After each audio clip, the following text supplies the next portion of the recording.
Hey guys, tonight we're stepping into the boots of colonial settlers as October's first frost creeps across your small farmstead, and you're staring at the overwhelming reality that winter survival depends entirely on what you accomplish in the next few desperate weeks.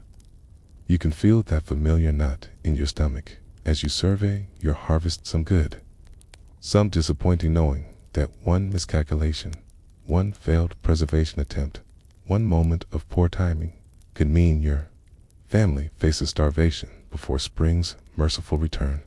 The truth is, you probably won't survive this if you were actually transported back to 1750s America without modern knowledge, because food preservation was literally a matter of life and death.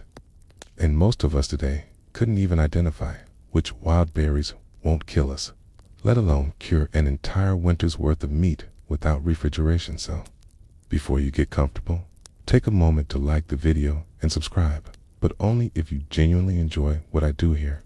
And hey, drop a comment letting me know where you're listening from and what time it is there. I love seeing our little global community of history nerds settling in for the night. Now, dim the lights, maybe turn on a fan for that soft background hum, and let's ease into tonight's journey together. You wake before dawn on this particular October morning in 1754, somewhere in the Pennsylvania countryside, and the first thing you notice is how your breath creates small puffs of vapor in the cabin air. That's never a good sign this early in the season. You pad across the rough wooden floor, no luxury of shoes, just yet tan-peered through the single glass window that cost your family nearly a month's worth of trade goods. What you see outside makes your heart sink just a little. A thin layer of frost coating the pumpkin leaves in your garden, their broad green surfaces now edged with crystalline white that catches the early morning light like nature's warning system. This is it. The race has officially begun.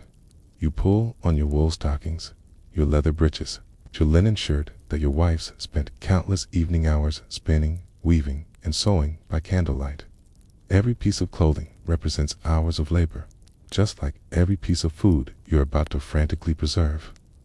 Nothing in your world comes easy, and nothing comes without careful planning. You step outside, and the cold air hits your face like a slap of reality. The growing season is over. 8. Winter is coming, and it's coming fast. Your neighbor, Thomas, is already up and moving around his property. You can see the smoke rising from his chimney, and you know he's thinking the same thoughts that are racing through your mind. How much corn did we actually harvest? Is it enough? Did we plant enough beans? Are the apples ready? Or do we risk waiting another week for them to fully ripen? Every decision carries weight that modern people simply cannot comprehend. You walk through your small farmstead, mentally cataloging everything that needs to happen in the coming weeks.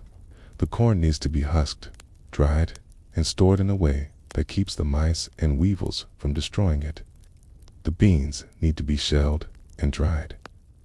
The squash and pumpkins need to be carefully inspected. Denny with soft spots or damage must be used immediately because they won't last through winter storage. The apples need to be picked, sorted, and either dried or stored in the root cellar you spent last spring digging deeper into the hillside behind your cabin. But it's not just the vegetables and fruits that demand your attention.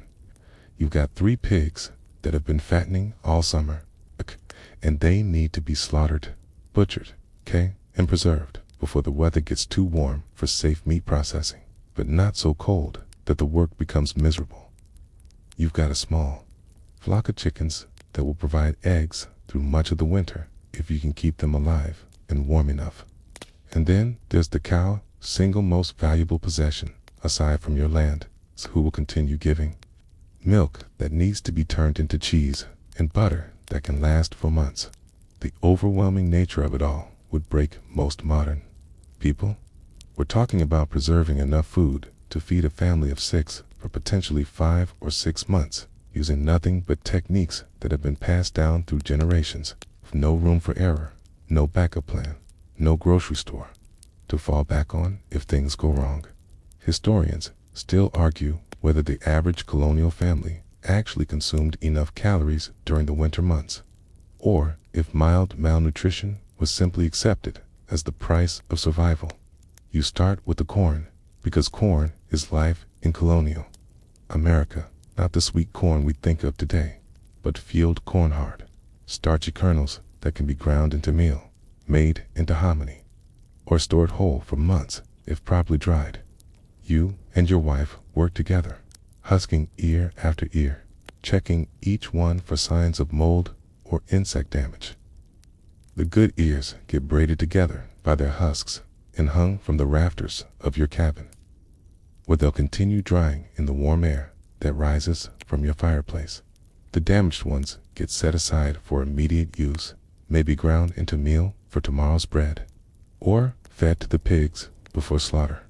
Your children help with this work, 'cause in colonial America, children aren't just small people who go to school and play. They're essential workers whose labor makes the difference between survival and starvation. Your 8-year-old daughter is surprisingly skilled at identifying which beans are ready for shelling and which need more time to dry on the vine.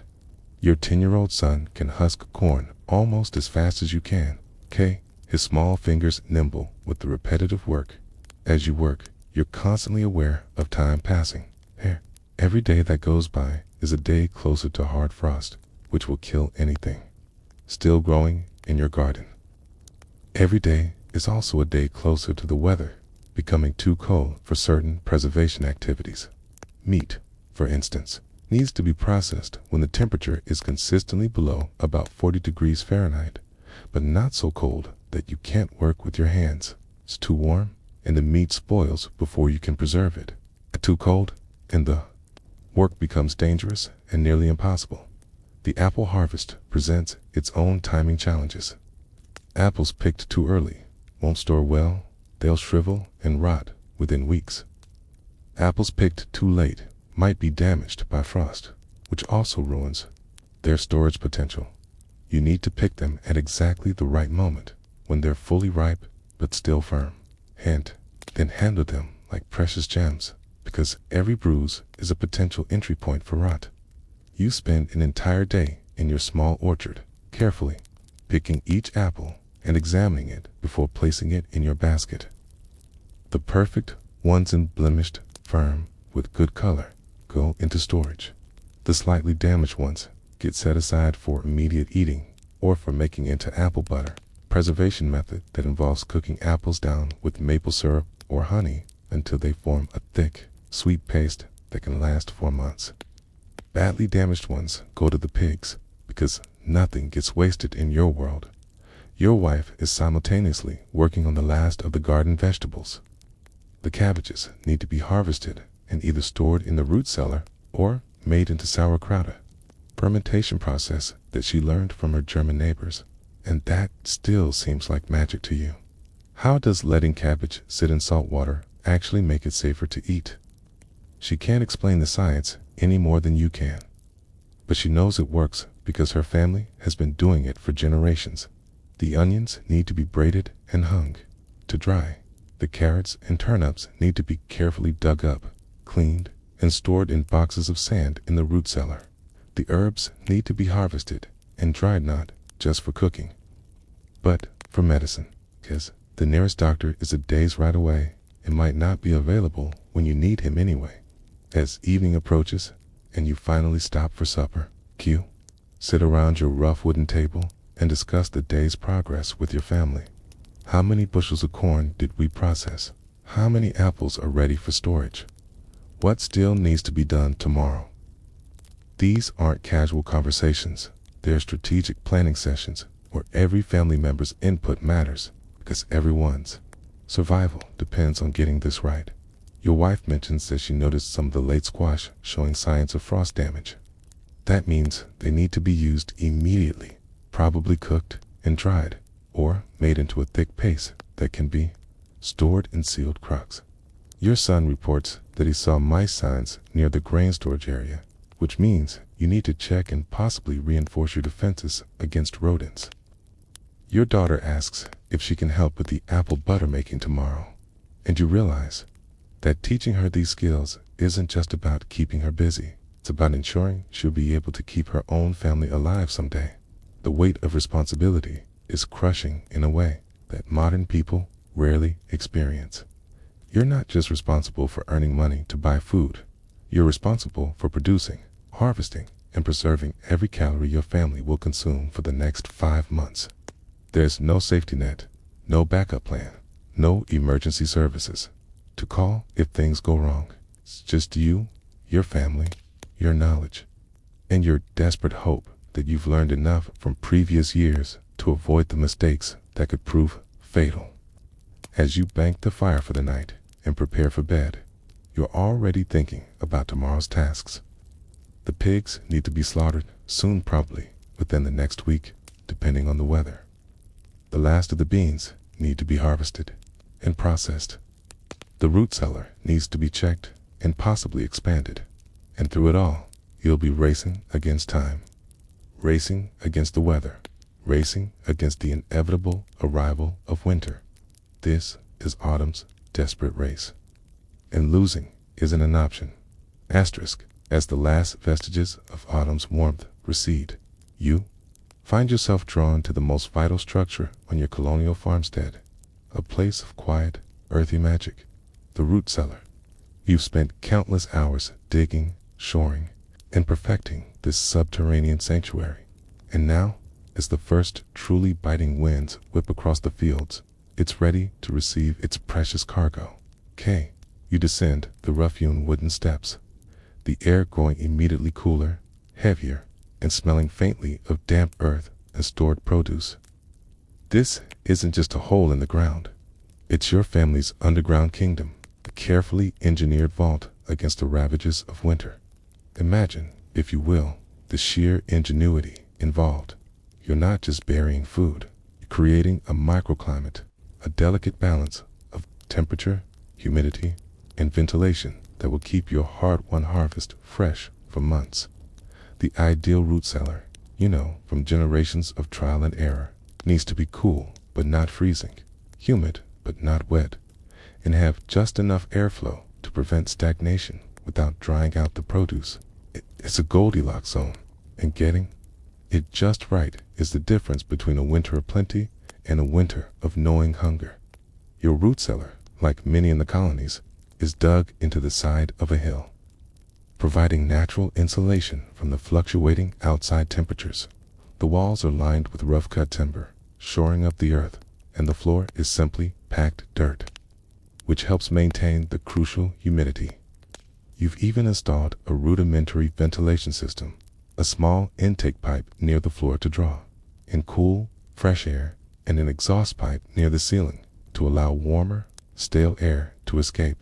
These pipes are often covered with fine mesh to keep out curious rodents and insects. A constant battle you'll wage all winter long. It's one quirky tidbit. Some particularly fastidious settlers would even line their ventilation pipes with copper or tin to prevent rot and deter pests. A surprisingly modern approach to hygiene. As you begin to carry baskets of carrots, turnips, and potatoes down into the cool darkness, you arrange them carefully. Potatoes, need to be stored in cool, dark conditions to prevent sprouting and greening, which makes them bitter and potentially toxic. You layer them in bins filled with sand or sawdust, ensuring they don't touch each other, minimizing the spread of any potential rot. Carrots and turnips are similarly nestled in moist sand, keeping them crisp and preventing them from shriveling. Onions and garlic, on the other hand, demand a drier, cooler environment. You've hung them in braided ropes from the ceiling, where the air circulates freely around them. The pungent aroma of garlic mingles with the earthy scent of potatoes and the faint sweetness of apples, creating a unique perfume that is, to you, the smell of survival. You've also got shelves laden with jars of pickled vegetables and preserved fruits. Though these are less reliant on the cellar's specific climate, it's benefiting more from its consistent coolness. This meticulous organization isn't just for aesthetics, it's a science. Different vegetables have different needs. Squash and pumpkins, for instance, prefer a slightly warmer, drier spot within the cellar, often on shelves near the entrance or in a separate, slightly less humid chamber. You carefully place your prize-winning pumpkins, their orange skins glowing faintly in the dim light, knowing they'll provide vital nutrients and a touch of sweetness through the long, lean months. One mainstream historical fact about root cellars is their widespread adoption across all social strata in colonial America. From the humblest cabin to the grandest plantation house, some form of subterranean storage was essential. While the wealthy might have had stone-lined, multi-chambered cellars, even the poorest families would dig a simple pit, line it with straw, and cover it with earth and timber to protect their meager harvest. This wasn't a luxury. It was fundamental necessity for anyone hoping to survive the winter without constant reliance on hunting or fishing, which became increasingly difficult as snow piled up. The sheer volume of food you're storing is staggering. You're not just thinking about tonight's supper. You're planning for hundreds of meals, for every single day your family will spend indoors, huddled against the cold. Each potato, each apple, each onion represents a calorie, a nutrient, a tiny victory against the encroaching winter. You can almost hear the quiet hum of life in this underground space, the slow, steady respiration of the vegetables, patiently waiting for their turn to nourish your family. But the root cellar isn't a sated forget-it solution. It requires constant vigilance. You'll be down here regularly throughout the winter, checking for signs of spoilage. One bad apple, as the saying goes, can indeed spoil the whole barrel. You'll meticulously inspect each bin, removing any produce that shows signs of mold, rot, or pest damage. This is a chore that requires a keen eye and a strong stomach, as the smell of decay can quickly permeate the confined space. Historians still argue whether the prevalence of root cellars contributed to certain dietary deficiencies, or if the variety of stored produce was sufficient for overall health. Beyond the practicalities, there's a psychological comfort to the root cellar. It's a tangible representation of your foresight, your hard work, your family's resilience. Every time you descend those steps, you're reminded of the bounty you've managed to secure, the buffer you've created between your loved ones and the harsh realities of the season. It's a quiet, reassuring presence, a silent promise of sustenance. Your children to understand the importance of this space. They've helped with the digging, the carrying, the sorting, okay? They know that the food stored here is their lifeline. When you send your eldest son down to retrieve a basket of potatoes for supper, he treats the task with a solemn responsibility, knowing that he's bringing up a piece of their collective survival. Sometimes you'll even bring a small lantern down and just sit for a moment, listening to the silence, broken only by the occasional rustle of straw or the drip of condensation. It's a peaceful place, a cool, dark womb where the earth itself seems to be holding your family's future in its embrace. You might even chuckle to yourself, thinking about how much easier it would be if you could just pop down to the corner store for a bag of potatoes. But then, where would be the satisfaction? Where would be the deep, primal connection to the land and the seasons? The root cellar is more than just a storage facility. It's a testament to human ingenuity and perseverance. It's a place where the harvest season truly ends, and the long, patient wait for spring begins. And as you climb back up the steps, closing the heavy wooden door behind you, you carry not just a basket of food, but a profound sense of security, knowing that for now, your underground kingdom holds strong against the winter siege. Having secured your precious root cellar, your gaze now turns to another, equally vital element of winter survival: salt. You hold a small, coarse handful of it in your palm, feeling its gritty texture, tasting its sharp, unmistakable temps on your tongue. To us, it's a ubiquitous condiment, casually sprinkled on everything from fries to fancy chocolates. To you, a colonial settler in the 1750s, salt is quite literally white gold, a commodity so valuable that wars have been fought over it. Empires built upon its trade, and lives saved by its miraculous properties. Without it, much of your hard-won harvest, particularly your meat, would be utterly useless. You understand, with a deep, visceral certainty, that salt is the ultimate preserver. It draws out moisture, creating an environment so inhospitable that the very microbes of decay simply cannot survive. It's a simple chemical reaction, yet its impact on human civilization is profound. You've seen firsthand what happens when meat is improperly salted: the rapid onset of putrefaction, the sickening smell, the wasted effort, the lost sustenance. It's a grim reminder of how close you always are to the edge. Your family's supply of salt is a carefully guarded treasure. It didn't come easy. Perhaps you traded furs or timber for it. Oh, maybe you were lucky enough to live near a coastal area where salt could be harvested from evaporated seawater. A laborious process that involved boiling down brine in massive iron kettles, often over roaring fires for days on end. This was a common practice in places like Cape Cod, where the saltworks were a vital industry. One mainstream historical fact is that salt was so crucial and often scarce in the colonies that it was frequently used as a form of currency, especially in frontier regions where coinage was rare. Imagine paying for a new axe with a sack of salt. It certainly puts your modern credit card into perspective today. Your focus is on the pigs. Those 3 plump hogs you've been fattening all summer are ready. The butchering is a messy, necessary affair, a community event that often involves neighbors helping neighbors, because it's too much work for one family alone. The air is thick with the smell of blood and anticipation.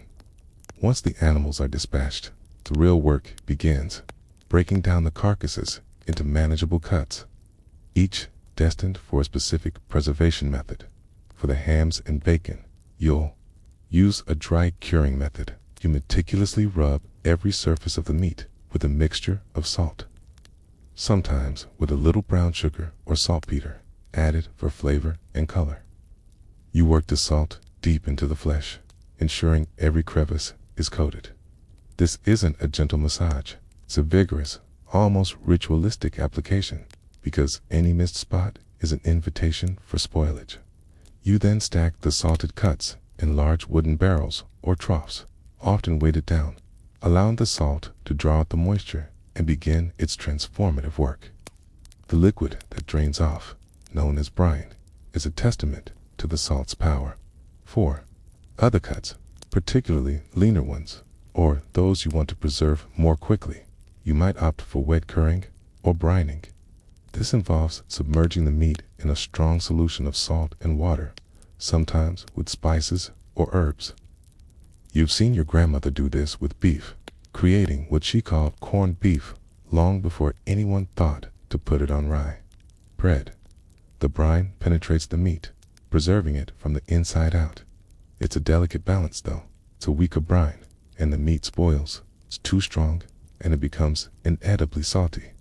It's a bit like trying to make the perfect cup of tea, but with much higher stakes. And then there's the fish. If you're near a river or the coast, you'll be salting fish too. Cod, in particular, was a staple of the colonial diet, and vast quantities were caught, split, and heavily salted, then dried on flakes wooden racks in the sun and wind. This created a product so durable it could be shipped across oceans and last for years. You've heard tales of sailors surviving on nothing but hardtack and salt cod for months, which sounds less like a meal and more like a punishment. The sheer volume of salt required for these operations is astounding. A single hog might require dozens of pounds of salt. Multiply that by several hogs, plus fish, plus any other meat you might acquire through hunting, and you quickly understand why a barrel of salt was worth its weight in gold. Carefully measure out your salt, knowing that every grain is precious. You reuse brine when possible, boiling it down to concentrate the salt, a practice that might seem unhygienic to modern sensibilities, but was a common and necessary economy. One quirky or fringe tidbit: in some remote frontier areas where salt was almost impossible to obtain, settlers would resort to desperate measures. They might boil down the earth from old smokehouses which had absorbed salt from years of curing, or even use the ashes from certain plants which contain trace amounts of potassium salts to try and preserve meat. The results were often less than ideal, but it speaks to the absolute necessity of this mineral for survival. Historians still argue whether the reliance on heavily salted diets contributed to specific health issues among early settlers, given the lack of fresh produce during winter months. As you work, the rhythmic sound of salt being rubbed into meat, the clatter of barrels, the low hum of conversation, all blend into a symphony of survival. You feel the sting of salt in the small cuts on your hands, a constant reminder of the labor involved. You're not just preserving food, you're preserving your family's future, one salty, cured piece of meat at a time. It's a testament to human ingenuity, adapting to the harsh realities of a world without refrigeration. And let's be honest, the smell of curing meat isn't exactly a perfumery.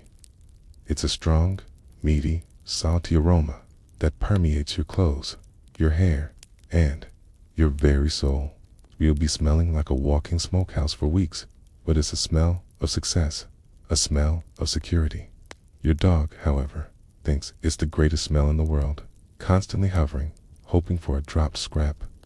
You have to keep a close eye on him, because the salted ham is far too valuable to become a canine snack. Once the meat is thoroughly salted, it needs to be aged. The hams will hang in your smokehouse for weeks, sometimes months, slowly transforming into the rich, flavorful, cured meats that will sustain you. The bacon will be sliced and stored. The salted fish will be stacked. Each piece represents a victory, a small monument to your tireless efforts. You look at the rows of salted meat, knowing that this is what stands between your family and the gnawing emptiness of hunger. This isn't just about food, it's about control. In a world where so much is dictated by the whims of nature, the weather, it's the harvest, the health of your livestock, the ability to preserve food gives you a measure of agency. You are actively shaping your destiny, ensuring that even when the snow drifts high and the winds howl, your family will have sustenance. It's a powerful feeling, a quiet triumph over the elements. As the last barrel of salted meat is rolled into the cool, dark corner of your storage shed, you wipe your hands on your apron, feeling the residual salt clinging to your skin. It's a physical reminder of the day's labor, a tangible connection to the ancient art of preservation. You've transformed perishable flesh into durable sustenance, showing that the bounty of autumn will carry your family through the lean months of winter. The white gold has done its work, and you can rest a little easier, knowing that another vital step in your family's survival has been completed. With the salt doing its vital work, drawing moisture from the meat and preparing it for its next transformation, your attention now shifts to the smokehouse. You step inside, and the air immediately envelops you in a rich, earthy aroma complex, perfume of smoldering wood, cured meat, and generations of tradition. This isn't just a shed, it's a wooden cathedral, a sacred space where time and smoke work their slow, deliberate magic. It's turning raw flesh into something infinitely more durable, more flavorful, and ultimately more life-sustaining. Your smokehouse, like many in colonial America, is a simple, sturdy structure, often built of logs or rough-hewn planks, with no windows and a single, heavy door to keep out drafts and curious critters. Inside, a network of sturdy wooden beams crisscrosses the ceiling, from which hang your precious hams, bacon, and sausages, slowly turning a deep, burnished mahogany. Below, on the packed earth floor, a small, carefully controlled fire smolders, producing a steady stream of cool, dense smoke. This isn't a cooking fire, it's a preservation fire, designed to infuse the meat with compounds that inhibit bacterial growth and impart that distinctive, irreplaceable, smoky flavor. The art of smoking meat is ancient, predating written history. You've heard tales from your elders of techniques passed down from indigenous peoples who had perfected the craft long before Europeans arrived. But for you, it's a practical skill, honed through years of observation and occasional, heartbreaking failure. It's too much heat, and you cook the meat, ruining its texture and storage potential. It's a little smoke, and it won't preserve properly. The type of wood matters too. Hickory for a strong, classic flavor. Applewood for a sweeter, milder note. Oak for something in between. You've learned to read the smoke, to understand its subtle nuances, to know when it's just right. One mainstream historical fact is that smoking was often combined with salting or brining, creating a multi-layered defense against spoilage. The salt drew out moisture, and the smoke then added another preservative barrier, effectively sealing the meat and infusing it with antioxidants and antimicrobials from the wood smoke.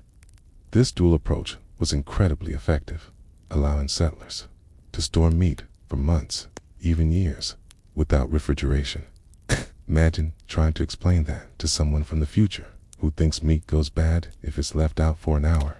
You carefully tend the fire, adding small pieces of seasoned hardwood, ensuring it never bursts into flame, only smolders. The smoke rises, swirling around the hanging meats, coating them in a thin, protective layer. You check the temperature with your hand, feeling for that cool, gentle warmth that indicates the smoke is doing its job without cooking the meat. It's a patient process, often taking days, sometimes weeks, depending on the size of the cuts and the desired level of preservation. You might even sleep in a small lean-to nearby, waking periodically to check the fire. A silent sentinel guarding your family's winter sustenance. There's a certain meditative quality to it.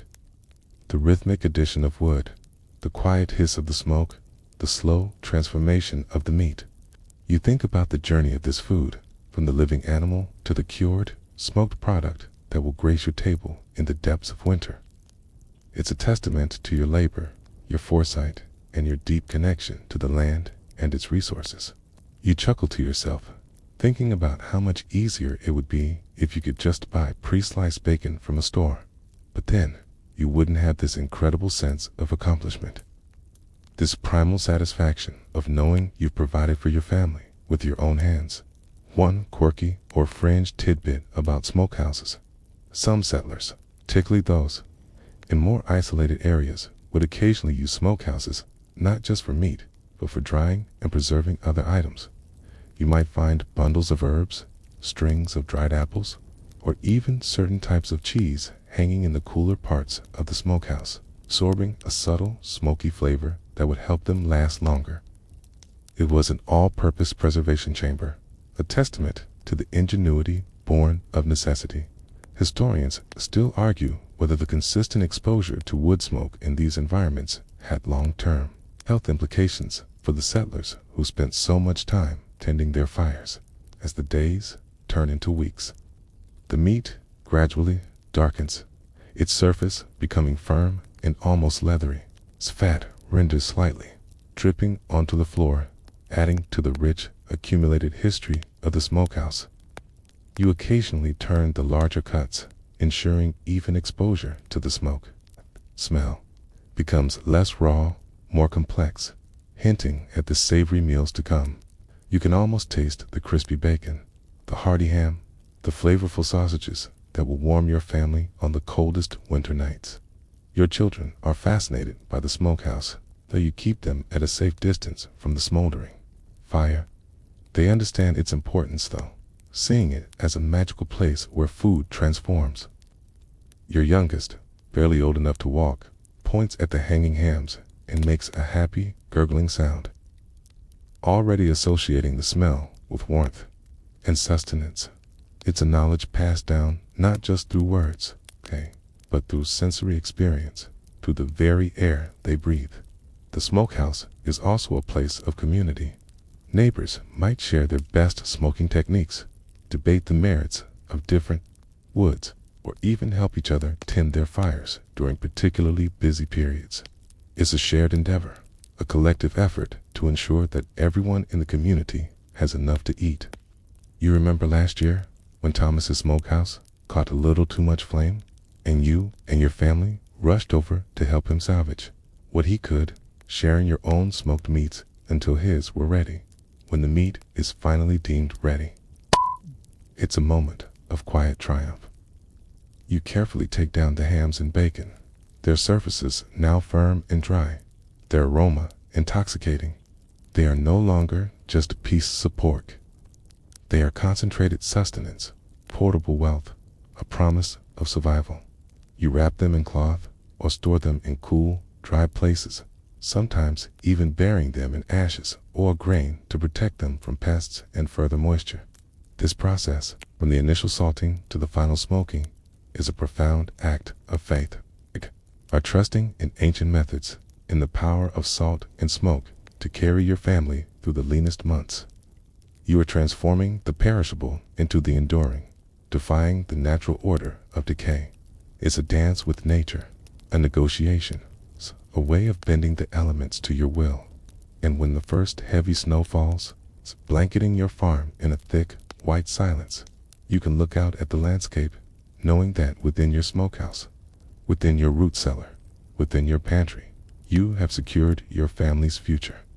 The scent of wood smoke still clings to your clothes, a subtle reminder of the labor, the patience, and the ingenuity that went into filling your larder. It's a smell of security, a smell of home, a smell of survival, a tease. And as you drift off to sleep, you can almost hear the gentle crackle of the smoldering fire. A lullaby of preservation, promising warmth and sustenance through the long, cold winter ahead.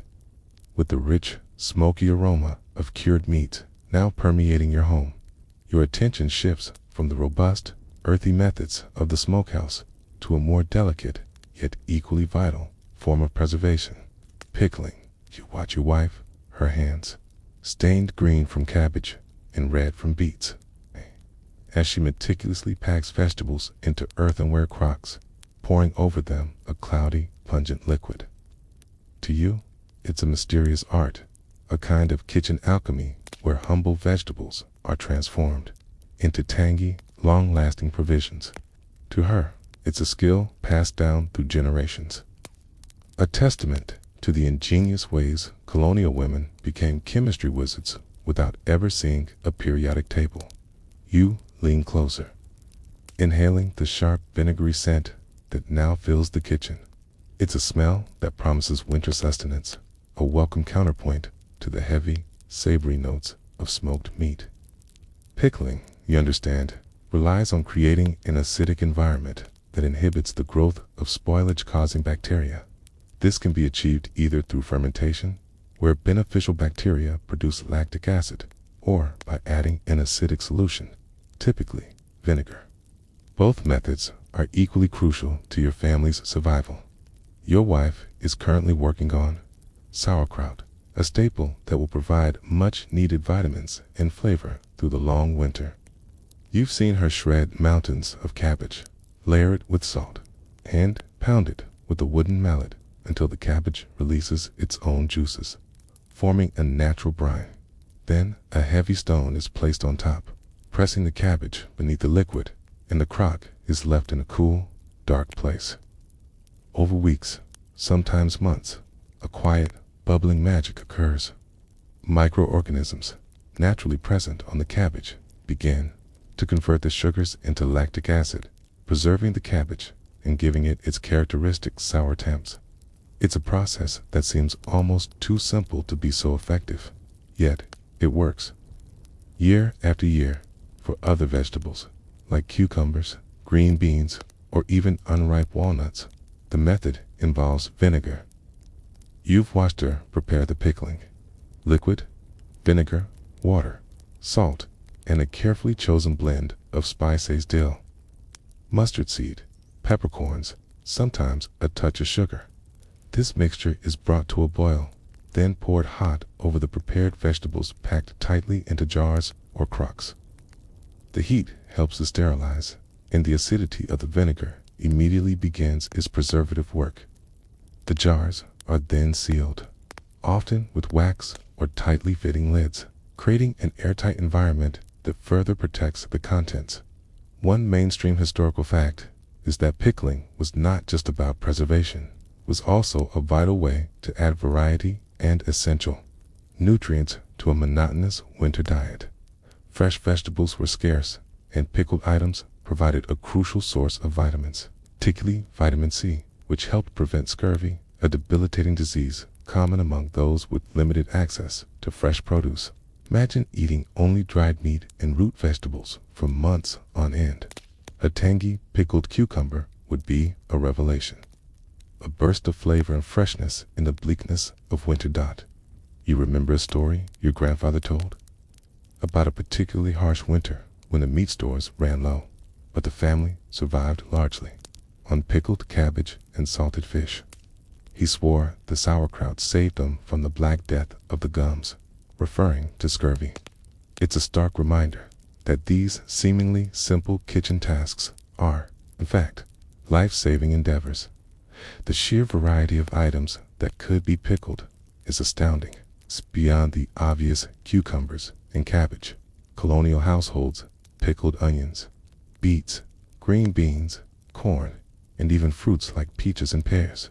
Some adventurous souls even pickled eggs or small game birds. It was a way to capture the fleeting bounty of summer and extend it through the lean months. You've seen your wife experiment with different spice combinations, trying to replicate a particularly delicious pickled beet recipe she heard about from a neighbor. A culinary quest that adds a touch of artistry to the necessity of preservation. 1. Quirky or fringe tidbit.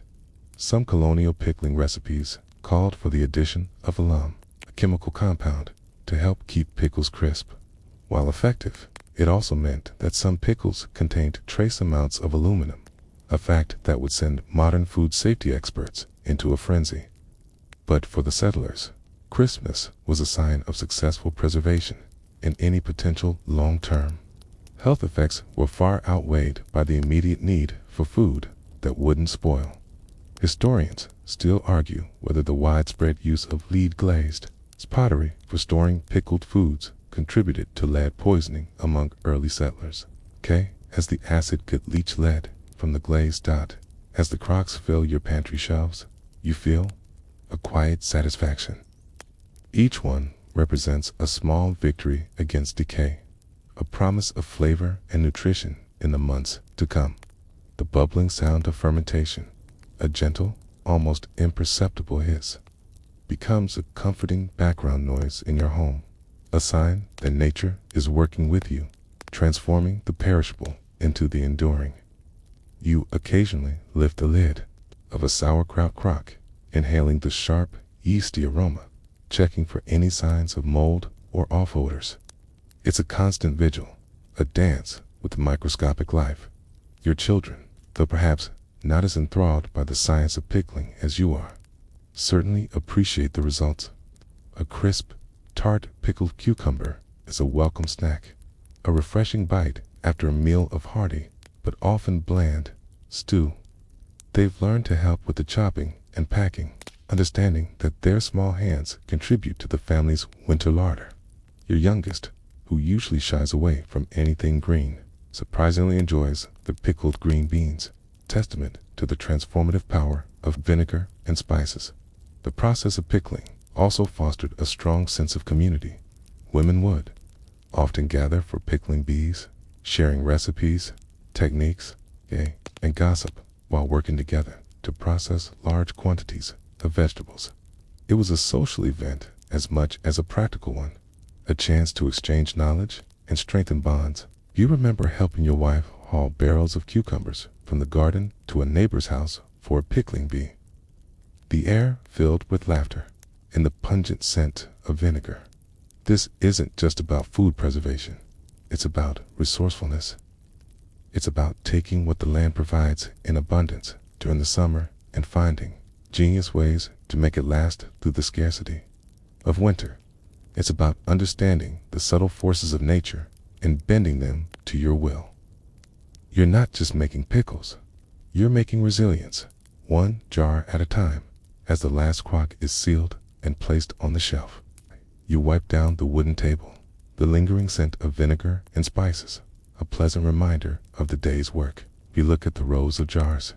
Their contents, a vibrant mosaic of greens, reds, and yellows, a splash of color against the impending monochrome of winter.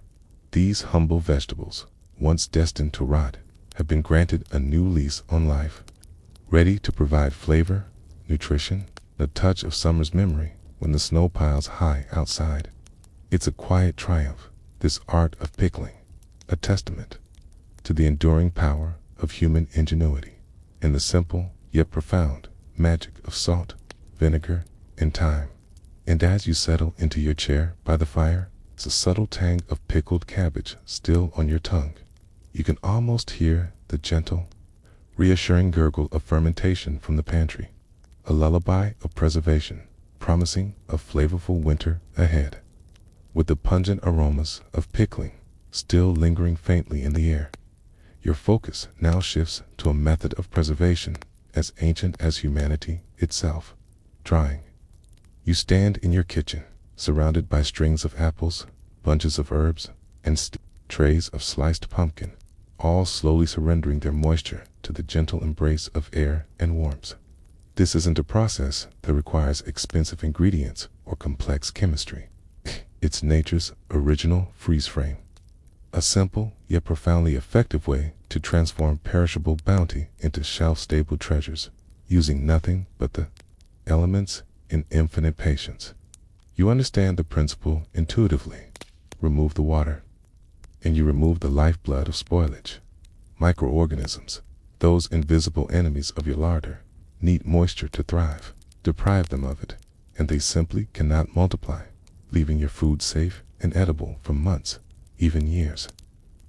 It's a quiet, almost imperceptible transformation, a slow dance between the sun, the wind, and the produce you've painstakingly harvested. Your wife is a master of this art. You watch as she meticulously peels and cores apples, then slices them into thin, uniform rings. These rings are then threaded onto long pieces of twine, creating garlands of future sustenance. These apple strings will be hung from the rafters of your kitchen near the fireplace, where the rising heat and constant airflow will gradually wick away their moisture. The air in your home, already thick with the scent of wood smoke and curing meat, takes on a sweet, fruity note. Promise of pies and compotes to come. It's a labor-intensive process requiring constant attention. The apple rings must be turned regularly to ensure even drying and prevent mold. Any piece that shows the slightest sign of discoloration or softness must be removed immediately, lest it contaminate the entire string. You've seen entire batches ruined by a single oversight, a heartbreaking loss of precious food that could have fed your family for days. Beyond apples, a vast array of other foods are subjected to the drying treatment. Beans, once shelled, are spread out on cloths in the sun or near the fire, becoming hard, rattling nuggets of protein. Corn, after husking, is often shelled from the cob and dried in a similar fashion, ready to be ground into meal or cooked into hominy. Pumpkin and squash are sliced thin, their vibrant orange flesh slowly shriveling into leathery, nutrient-dense strips. Even berries, like blueberries or cranberries, are carefully spread out to dry, becoming intensely flavored, chewy morsels. One mainstream historical fact is that drying was the most universally accessible preservation method for colonial settlers, regardless of their economic status or geographic location. Unlike salting, which required a valuable commodity, or smoking, which needed a dedicated structure, drying could be done by anyone with access to sun, air, and a warm place. It was the ultimate democratic preservation technique, allowing even the poorest families to extend their harvest and secure their winter food supply. Imagine the sheer volume of food that was dried across the colonies each autumn, a silent, unseen industry of survival. Your children are often tasked with turning the drying foods, a repetitive but crucial chore. They learn patience and observation, understanding that their careful handling directly impacts the family's well-being. Your youngest, still prone to sticky fingers, occasionally tries to sneak a taste of a half-dried apple, so only to be met with a gentle reprimand and a reminder that these are for winter, not for immediate snacking. It's a lesson in delayed gratification, taught through the tangible reality of food preservation. Herbs, too, are dried in abundance. Bunches of mint, thyme, sage, and rosemary hang upside down from the rafters, their leaves slowly crisping, their aromas intensifying. These aren't just for flavoring food. They're your family's medicine cabinet, ready to be brewed into teas for coughs, poultices for wounds, or infusions for fevers. The knowledge of which herbs to gather and how to dry them properly is a vital skill passed down from mother to daughter, a quiet legacy of self-sufficiency. One quirky or fringe tidbit: some particularly resourceful settlers would even dry eggs. This involved cracking the eggs, beating them, and then spreading the mixture thinly on a cloth or plate to dry in the sun or near a gentle heat source. The resulting brittle flakes could then be rehydrated with water and used in cooking, though the texture and flavor were undoubtedly a far cry from fresh eggs. It speaks to the lengths people would go to ensure every possible food source was preserved. Historians still argue whether the nutritional value of heavily dried foods was significantly diminished, or if the sheer volume consumed compensated for any loss. As the weeks pass, your kitchen transforms into a hanging garden of sustenance. The strings of apples grow smaller, more translucent, their sweetness concentrating. The herbs become brittle, their scents sharp and potent. The dried pumpkin slices feel like stiff leather, ready to be rehydrated and cooked into a comforting stew. Each piece represents energy, vitamins, K, and a small victory against the encroaching cold. The process isn't without its challenges. Pests are a constant threat. Flies, though less prevalent in the cooler autumn air, can still lay eggs. Moths can infest dried goods if not properly stored. And, of course, mice and rats are always on the prowl, drawn by the scent of stored food. You've learned to hang your drying strings high, to store dried goods in tightly woven baskets or sealed crocks, and to keep a vigilant cat on patrol. It's an ongoing battle, a silent war against the creatures who will steal your winter provisions. There's a deep satisfaction in this simple, ancient method. It connects you directly to the rhythms of nature, to the sun and the wind, to the bounty of the earth. You are participating in a timeless ritual, one that has sustained humanity for millennia.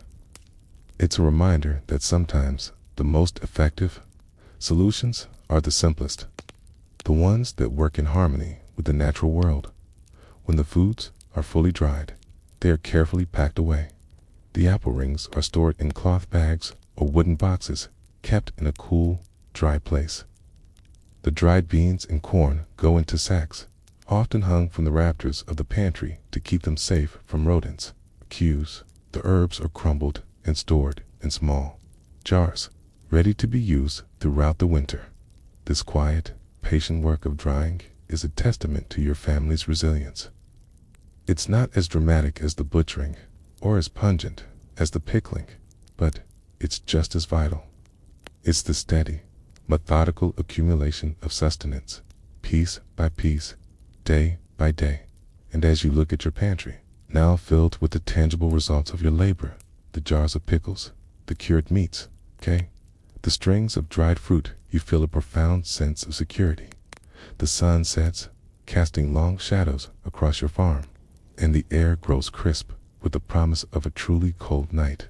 But inside your home, the warmth of the fire and the sweet, earthy scent of dried foods create a comforting cocoon. You know that even when the snow piles high against your door and the wind howls like a hungry wolf, your family will have food. And as you drift off to sleep, you can almost hear the gentle rustle of the dried apple rings. A soft, whispering lullaby of nature's original freeze frame, promising sustenance through the long, quiet winter ahead. As the last of the dried apples are carefully stored away, your thoughts turn to another, often overlooked, hero of colonial preservation: animal fat. You hold a small, hardened lump of rendered lard in your hand, its creamy white surface cool and smooth. To us, it might seem like a relic of a bygone era, perhaps a slightly unhealthy one, but to you, a settler in the 1750s, this humble substance is nothing short of a miracle, an impenetrable fortress wall against spoilage, a dense, energy-rich barrier that modern science, in its own way, still respects. You understand that fat, particularly rendered animal fat like lard from pigs or tallow from cattle, is more than just a cooking medium. It's a powerful preservative, primarily because it's an excellent sealant. When melted and poured over cooked meats, vegetables, or even fruits, it solidifies, creating an airtight, moisture-proof layer that starves spoilage-causing bacteria and molds of the oxygen they need to thrive. It's a simple, physical barrier, yet incredibly effective, extending the shelf life of food for months, sometimes even longer. Your family's primary source of fat comes from the pigs you butchered earlier. After the prime cuts of meat were set aside for salting and smoking, the remaining fatty tissues, the leaf lard from around the kidneys, the back fat, the belly trimmings were carefully collected. These are then slowly rendered down over a low fire, a process that melts the fat and separates it from any remaining meat particles or impurities. The air in your kitchen fills with a rich, savory aroma, a comforting smell that signifies future sustenance. The rendering process is slow and requires patience. You watch as the chunks of fat gradually melt, bubbling gently, releasing their liquid gold. The solid bits that remain, known as cracklings or scrunchions, are a delicious byproduct, often eaten immediately as a treat or added to bread. But the true prize is the clear, liquid fat, which is then strained through a fine cloth to remove any impurities, ensuring a pure, stable product. Once strained, tainted, the hot fat is poured into earthenware crocks or wooden barrels. As it cools, it solidifies into a dense, opaque mass. This rendered fat, particularly lard, is incredibly stable at room temperature, especially in the cool, dark environment of your pantry or root cellar. It doesn't go rancid easily, unlike fresh, unrendered fat, making it an ideal medium for long-term storage. One mainstream historical fact is that fat was not only used for preserving meat, but also for preserving other foods. For instance, cooked fowl, like ducks or geese, were often packed tightly into crocks and then completely covered with melted fat. As the fat cooled and solidified, it created an anaerobic seal, protecting the meat from air and bacteria. This method, known as potting, was particularly popular for game birds and was a common way to enjoy poultry long after the hunting season had ended. Imagine the delight of pulling out a perfectly preserved duck in the middle of January, all thanks to a layer of humble lard. Beyond potting meats, fat was also used to preserve fruits.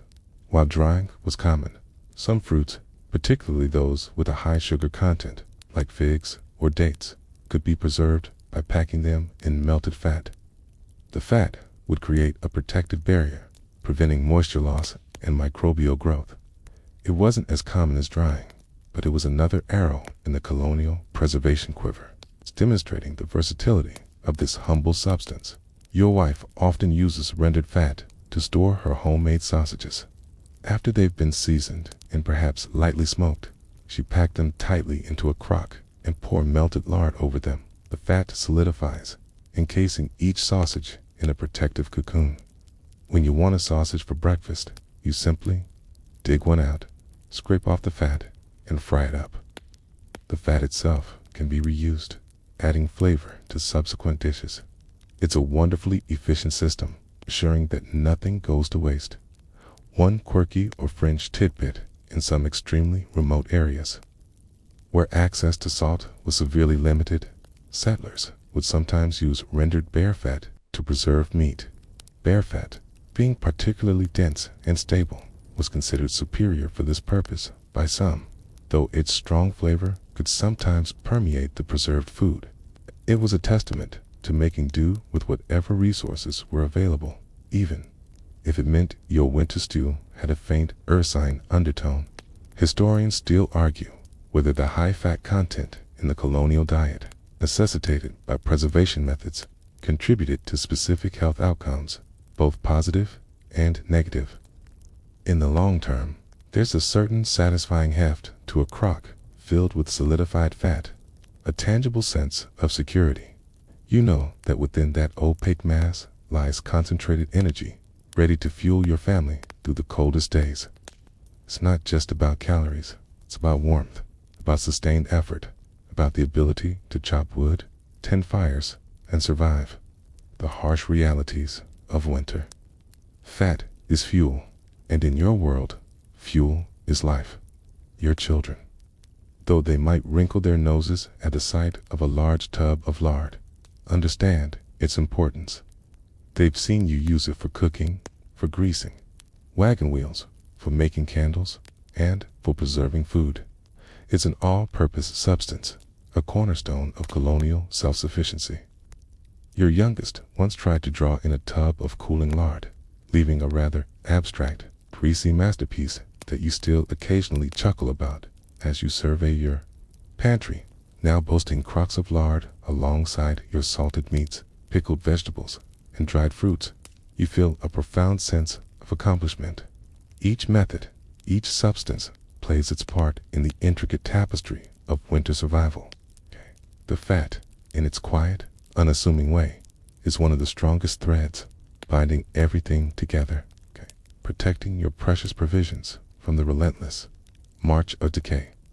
It's a simple concept, really. Create a barrier.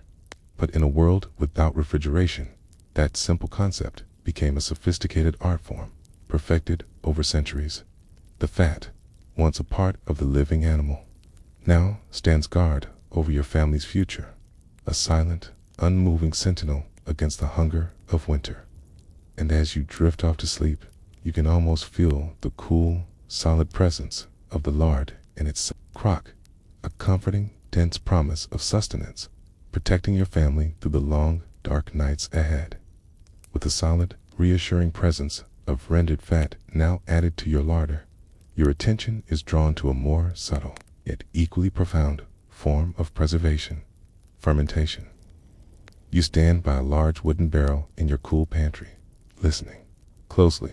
A faint, almost imperceptible bubbling sound emanates from within, a quiet hiss and gurgle that speaks of unseen forces at work.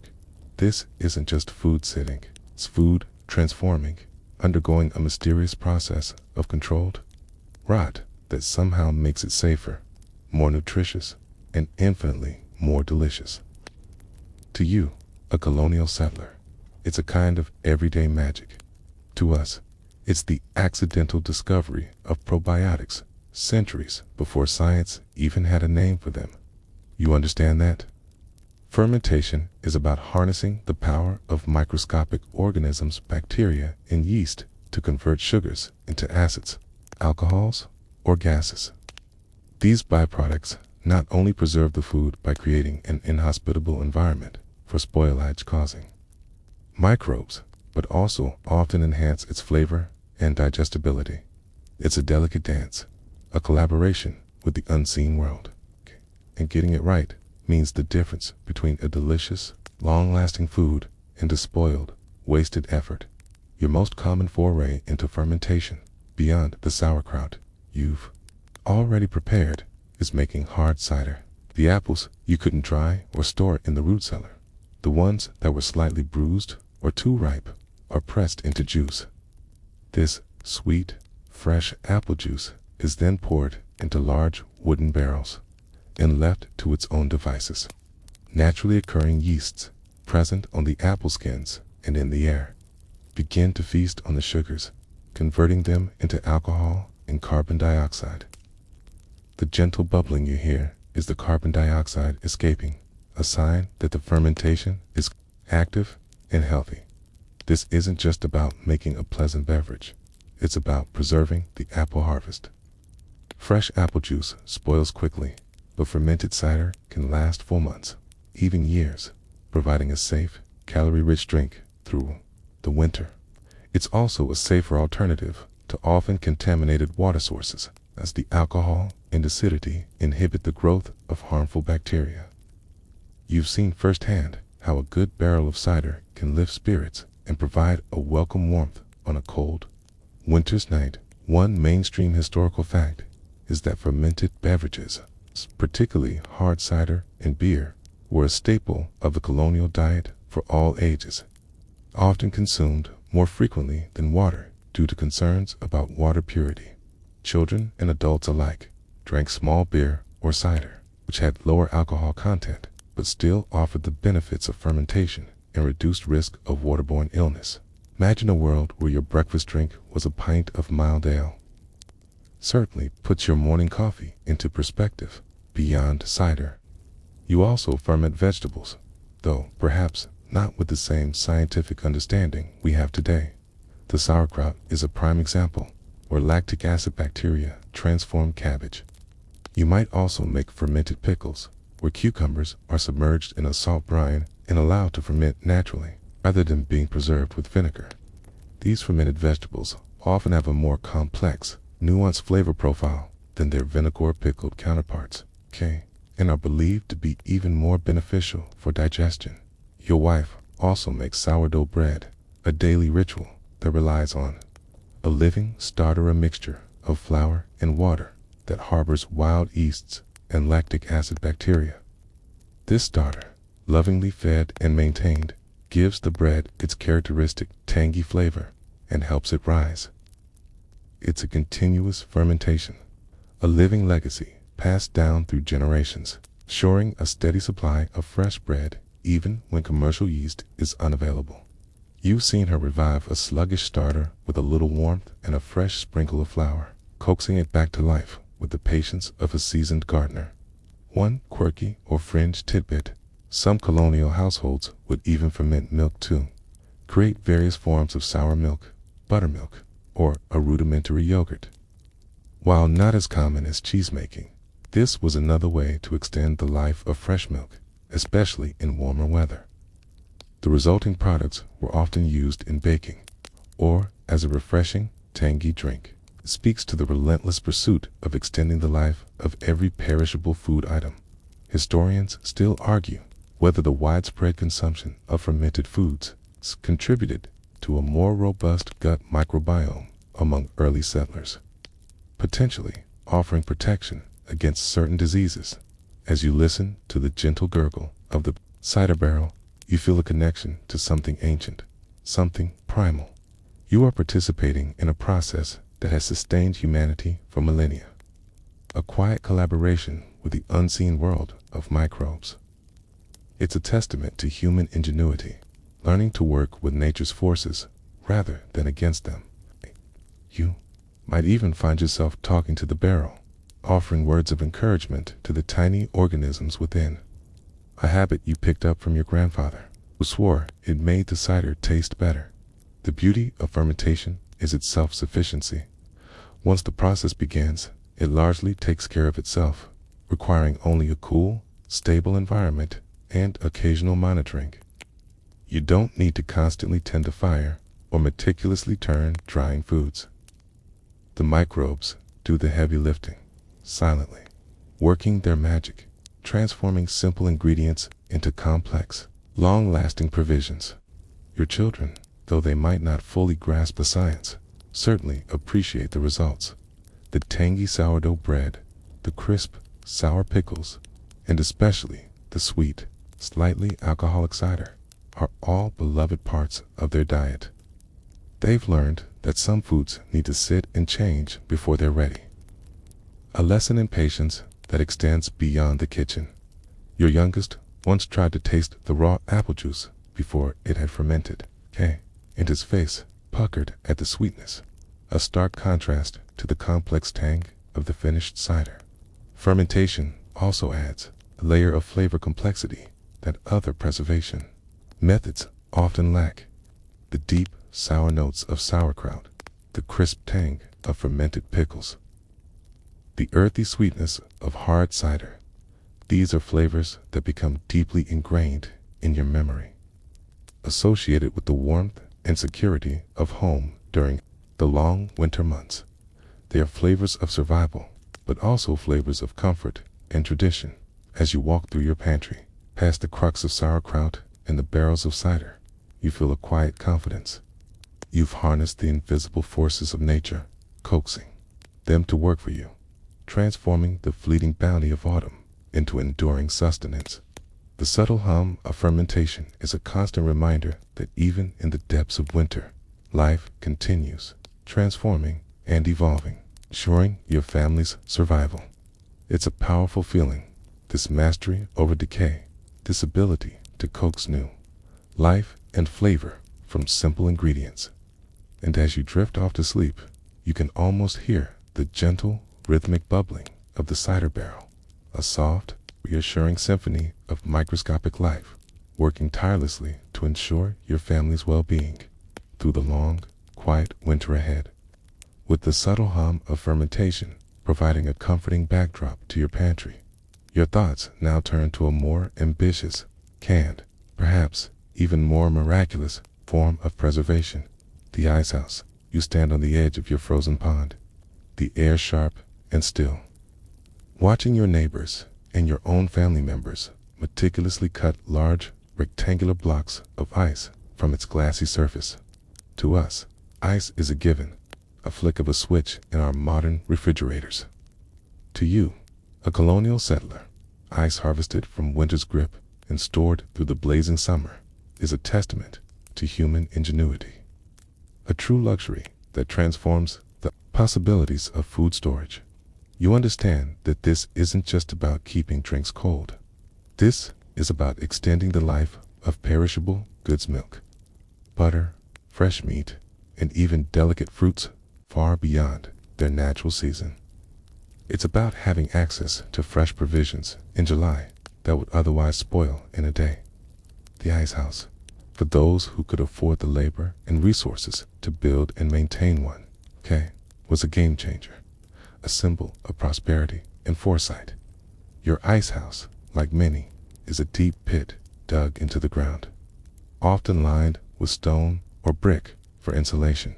It's typically located in a shaded area, perhaps on the north side of a hill or nestled among dense trees to minimize exposure to the sun.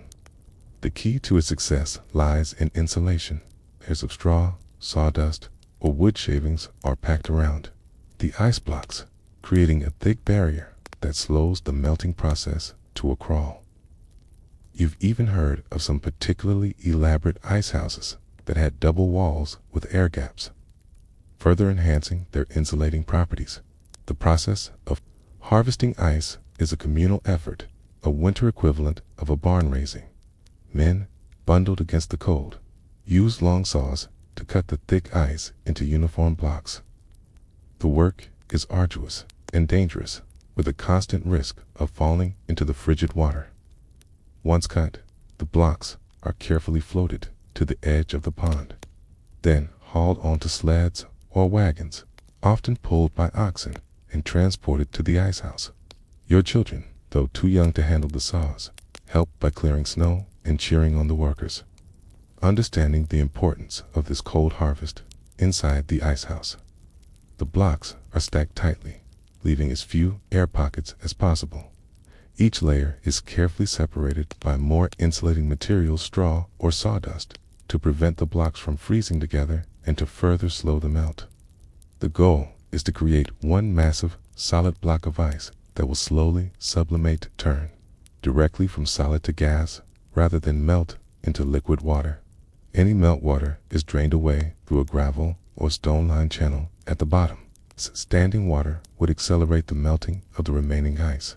One mainstream historical fact is that ice houses, while a significant investment, became increasingly common among wealthier colonial families and commercial enterprises by the mid-18th century. They allowed for the preservation of fresh fish, meat, and dairy products, which could then be sold or consumed during the warmer months, providing a significant advantage in terms of diet and commerce.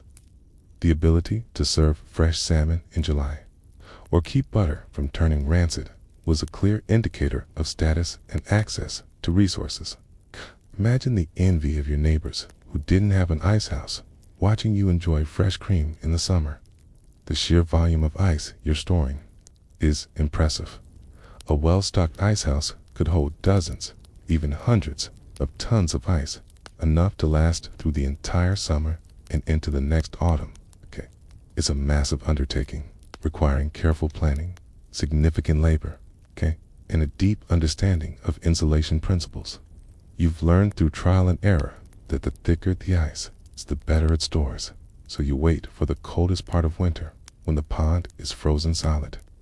Before beginning the harvest, one quirky or fringe tidbit: some early American ice houses were designed with a small, insulated chamber at the top, accessible from the outside, where perishable foods could be placed directly on or near the ice. This was essentially a precursor to the modern refrigerator, allowing daily access to fresh milk, butter, or even a small joint of meat without having to disturb the main ice block. It was a simple, yet brilliant, innovation that brought a touch of modern convenience to the colonial kitchen. Historians still argue whether the increased availability of fresh, perishable foods due to ice houses led to significant changes in colonial culinary practices, or merely enhanced existing ones. As the ice house fills, you feel a profound sense of satisfaction. This is winter's gift, carefully captured and stored for the lean months ahead. It's a symbol of your family's ability to harness the elements to turn the harshness of winter into a source of summer bounty.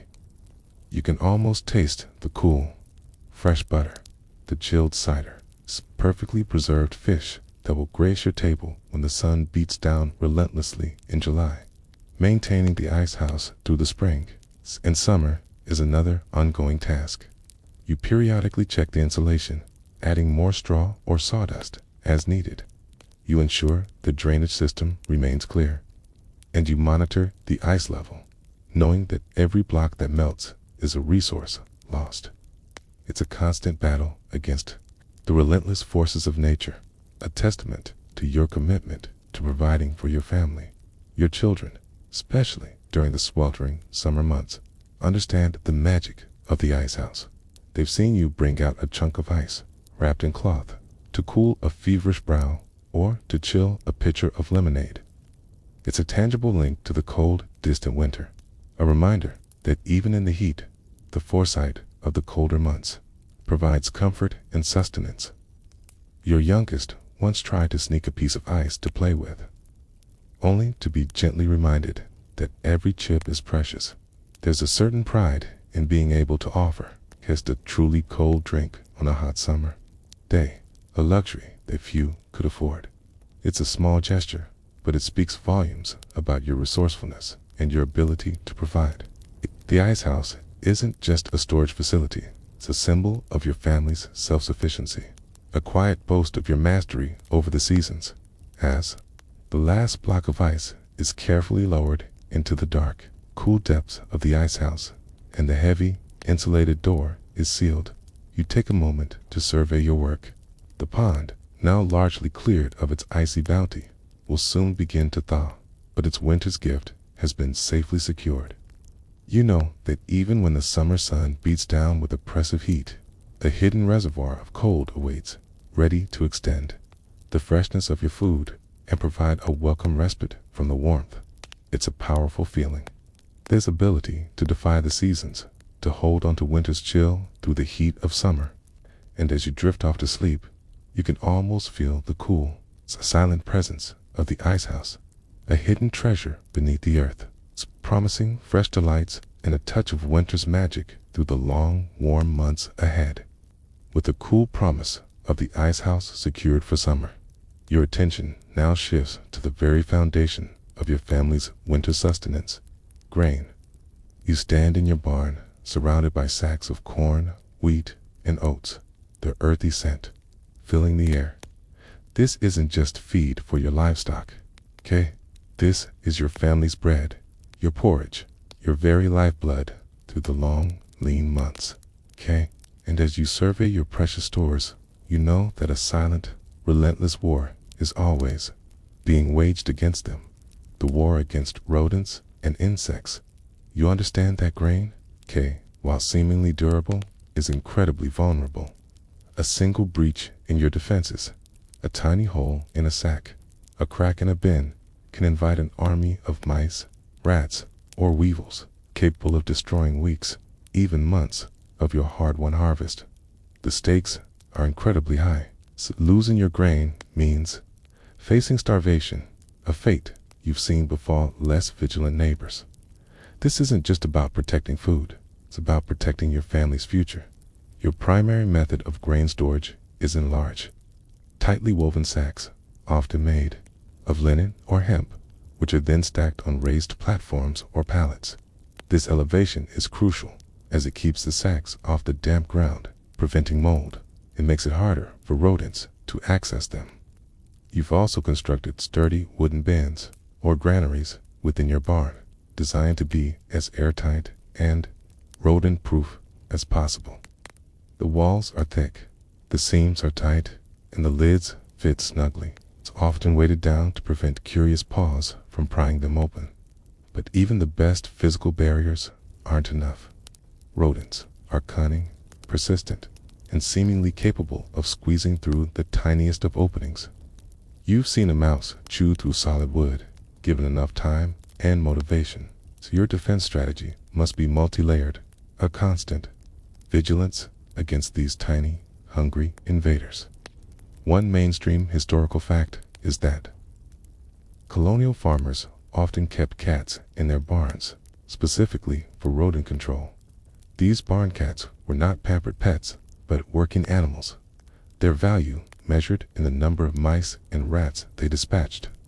A good mouser was considered an invaluable asset, protecting the family's most vital resource. Imagine the quiet satisfaction of seeing your barn cat, Whiskers, emerge from a pile of sacks, a plump mouse dangling from her jaws. A small but significant victory in the ongoing war.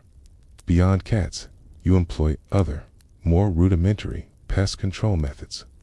You might scatter dried herbs like mint or tansy around your grain stores, as their strong scents are believed to deter rodents. You also keep a close eye on any signs of infestation droppings, gnaw marks, or the telltale rustle of movement. In the quiet of the barn, at the first sign of trouble, you're ready to act, setting simple snap traps, or even using a well-aimed pitchfork. Though you prefer the less messy methods, insects, particularly weevils and grain moths, present another challenge. These tiny creatures can infest grain stores, laying eggs that hatch into larvae, consuming and contaminating the precious kernels. To combat them, you rely on cleanliness and careful monitoring. You ensure your grain is thoroughly dry before storage, as moisture encourages insect activity. You also periodically turn your grain, moving it from one bin to another, which helps to aerate it and disrupt any developing insect populations. Some farmers even used a method of mixing wood, ash, or sand into their grain, which would abrade the exoskeletons of insects, though this could also affect the quality of the grain. One quirky or fringe tidbit: some colonial farmers would place small, smooth stones or even glass shards at the bottom of their grain bins. The idea was that rodents, attempting to burrow through the grain, would encounter these sharp objects and be deterred. While perhaps not entirely effective, it speaks to the desperate ingenuity employed in the face of constant threat. Historians still argue whether the widespread presence of rodents in colonial homes and barns contributed to the spread of diseases, or if the constant vigilance and presence of barn cats kept populations in check. The sheer volume of grain you need to store is immense. A family of 6 might consume dozens of bushels of corn and wheat over a winter. Not to mention what's needed for your livestock. Every kernel represents energy, warmth, and life. The quiet rustle of grain as you scoop it from a bin is a comforting sound, a promise of sustenance. You can almost taste the warm corn porridge on a cold morning, or the fresh baked bread that accompanies every meal. Your children are taught from a young age the importance of grain and the constant threat it faces. They learn to close doors tightly, to report any signs of mice, and to respect the barn cats. Your son, eager to prove his worth, often volunteers to check the traps, proudly displaying any captured rodents, a small but significant contribution to the family's survival. Your daughter helps with the meticulous process of winnowing, separating the good grain from the chaff, ensuring only the purest kernels are stored. The battle against pests is never truly won.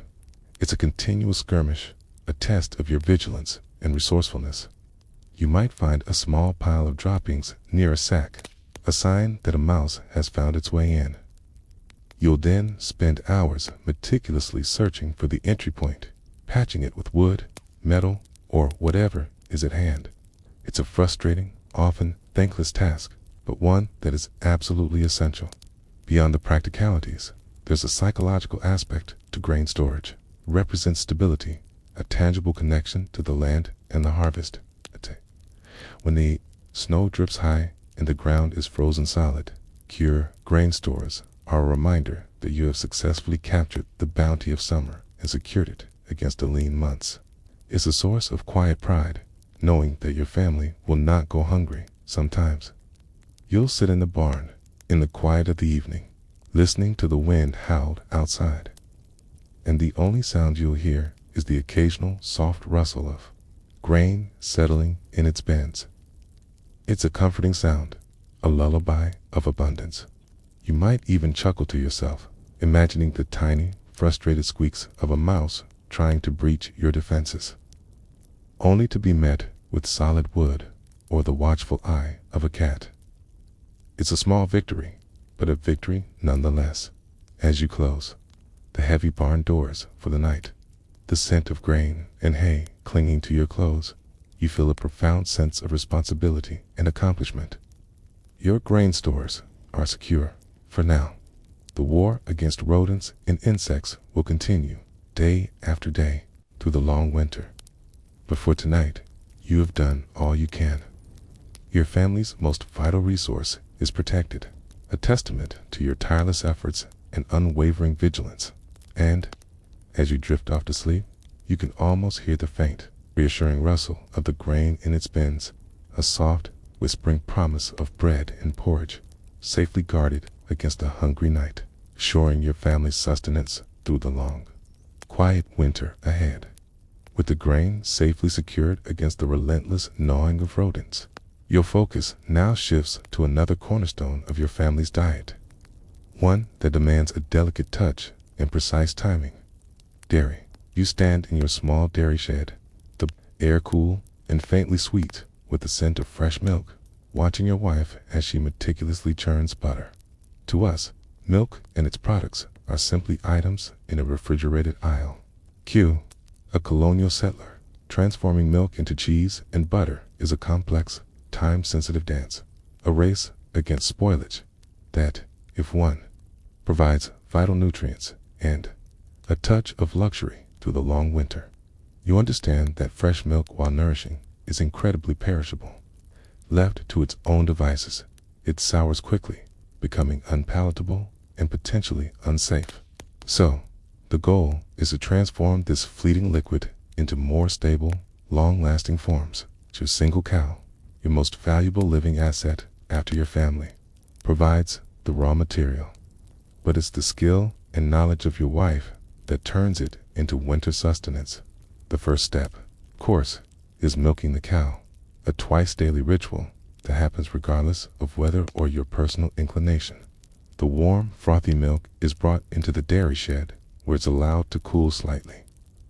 For butter, the cream needs to separate from the milk. This is often done by simply letting the milk sit in shallow pans in a cool place, allowing the cream to rise to the top. Once skimmed, the cream is then churned, a rhythmic, often tedious process that can take hours. You've seen your wife's arms ache after a particularly stubborn batch of cream, huh? But the reward of golden, solid mass of butter's always worth the effort. Once the butter has formed, it's carefully washed to remove any remaining buttermilk, which can cause it to spoil faster. Then it's salted, not just for flavor, but for preservation. The salt helps to draw out any residual moisture and acts as a mild preservative. The finished butter is then packed tightly into wooden crocks or barrels, sometimes covered with a layer of brine or even a thin layer of melted fat. Remember that fat as fortress walls from earlier, to create an airtight seal stored in the cool root cellar or pantry. This salted butter can last for months, providing essential fats and calories through the winter. Cheese making is an even more intricate process. It's a true blend of art and science. It begins with rennet, an enzyme traditionally derived from the stomachs of young ruminants, which is added to warm milk to coagulate the proteins, forming curds. You've seen your wife carefully monitor the temperature, knowing that a few degrees too warm or too cold can ruin the entire batch. Once the curds have formed, they are cut, gently heated, and then pressed to expel the whey, the liquid byproduct. The more whey removed, the harder and longer lasting the cheese will be. One mainstream historical fact is that cheese was an incredibly important form of preserved dairy in colonial America, allowing families to store the nutritional value of milk for extended periods. Different regions and ethnic groups developed their own distinct cheese-making traditions, from soft, fresh cheeses consumed quickly to hard, aged cheeses that could last for years. Imagine the pride of a colonial housewife presenting a wheel of cheese she made herself, knowing it would feed her family for months. It was a true culinary triumph, a testament to skill and patience. After pressing, the cheese is salted, again for flavor and preservation, and then allowed to age. This aging process, which can take weeks, months, or even years, is where the magic truly happens. The cheese develops its characteristic flavor and texture, becoming harder and more resistant to spoilage. You've seen your wife carefully turn and rub her cheeses daily, ensuring even aging and preventing mold. Some cheeses might even be coated in wax or cloth to protect them during this period. It's a bit like raising a child. You nurture it, guide it, okay? And then let time do its work. One quirky or fringe tidbit: some colonial cheesemakers would occasionally add unusual ingredients to their cheese for flavor or perceived medicinal properties, including certain herbs, spices, or even small amounts of alcohol. There are even anecdotal accounts of cheese being buried in the ground for aging, a practice that, while perhaps adding unique, earthy notes, also risked contamination. Historians still argue whether the limited understanding of microbiology in colonial cheesemaking led to frequent foodborne illnesses, or if the traditional methods were surprisingly effective at preventing them. The dairy shed, though small, is a hub of activity. The rhythmic slosh of the churn, the faint aroma of ripening cheese, the constant hum of flies which you try to keep out with netting, but they are persistent little devils, all contribute to the atmosphere. Your children, though they might complain about the chores, understand the importance of this space. Your daughter helps with the milking, her small hands surprisingly adept at the task. Your son helps carry the heavy crocks of milk, understanding that every drop is precious. There's a certain precision required in dairy preservation. Unlike the more forgiving methods of drying or smoking, a slight deviation in temperature, an unclean utensil, or an improper salting can ruin an entire batch. You've seen the disappointment on your wife's face when a cheese goes bad or a batch of butter turns rancid. It's a constant reminder of the delicate balance you maintain, the constant vigilance required to ensure your family's sustenance. But when a fresh wheel of cheese is cut, revealing its creamy interior, or a golden pat of butter is spread on warm bread, the effort is instantly forgotten. These are not just foods. They're symbols of your family's hard work, your resilience, and your ability to coax sustenance from the land. They provide essential fats, proteins, and vitamins that are particularly crucial during the winter months when fresh produce is scarce. You might even chuckle to yourself, thinking about how much easier it would be to just buy a block of cheddar from the store. But then, you wouldn't have the deep satisfaction of knowing that every bite of that cheese, every smear of that butter, is a direct result of your family's labor, from the cow in the pasture to the finished product in your pantry. It's a connection to your food that modern people rarely experience. As the last cheese wheel is placed on its shelf to age, and the butter crocks are sealed, you wipe down the surfaces of the dairy shed, ensuring everything is clean and ready for the next milking. The air is still, save for the faint, sweet scent of milk and the quiet promise of future nourishment. You know that these preserved dairy products will provide a rich, flavorful addition to your winter diet. It's a testament to the delicate dance between human skill and nature's bounty. And as you drift off to sleep, you can almost taste the creamy butter, the sharp tang of aged cheese, a comforting reminder of the dairy's delicate dance, ensuring your family's well-being through the long, quiet winter ahead. With your pantry now boasting a respectable array of preserved dairy, your thoughts, and indeed your very steps, turn away from the cultivated fields and towards the wild, untamed bounty of the forest.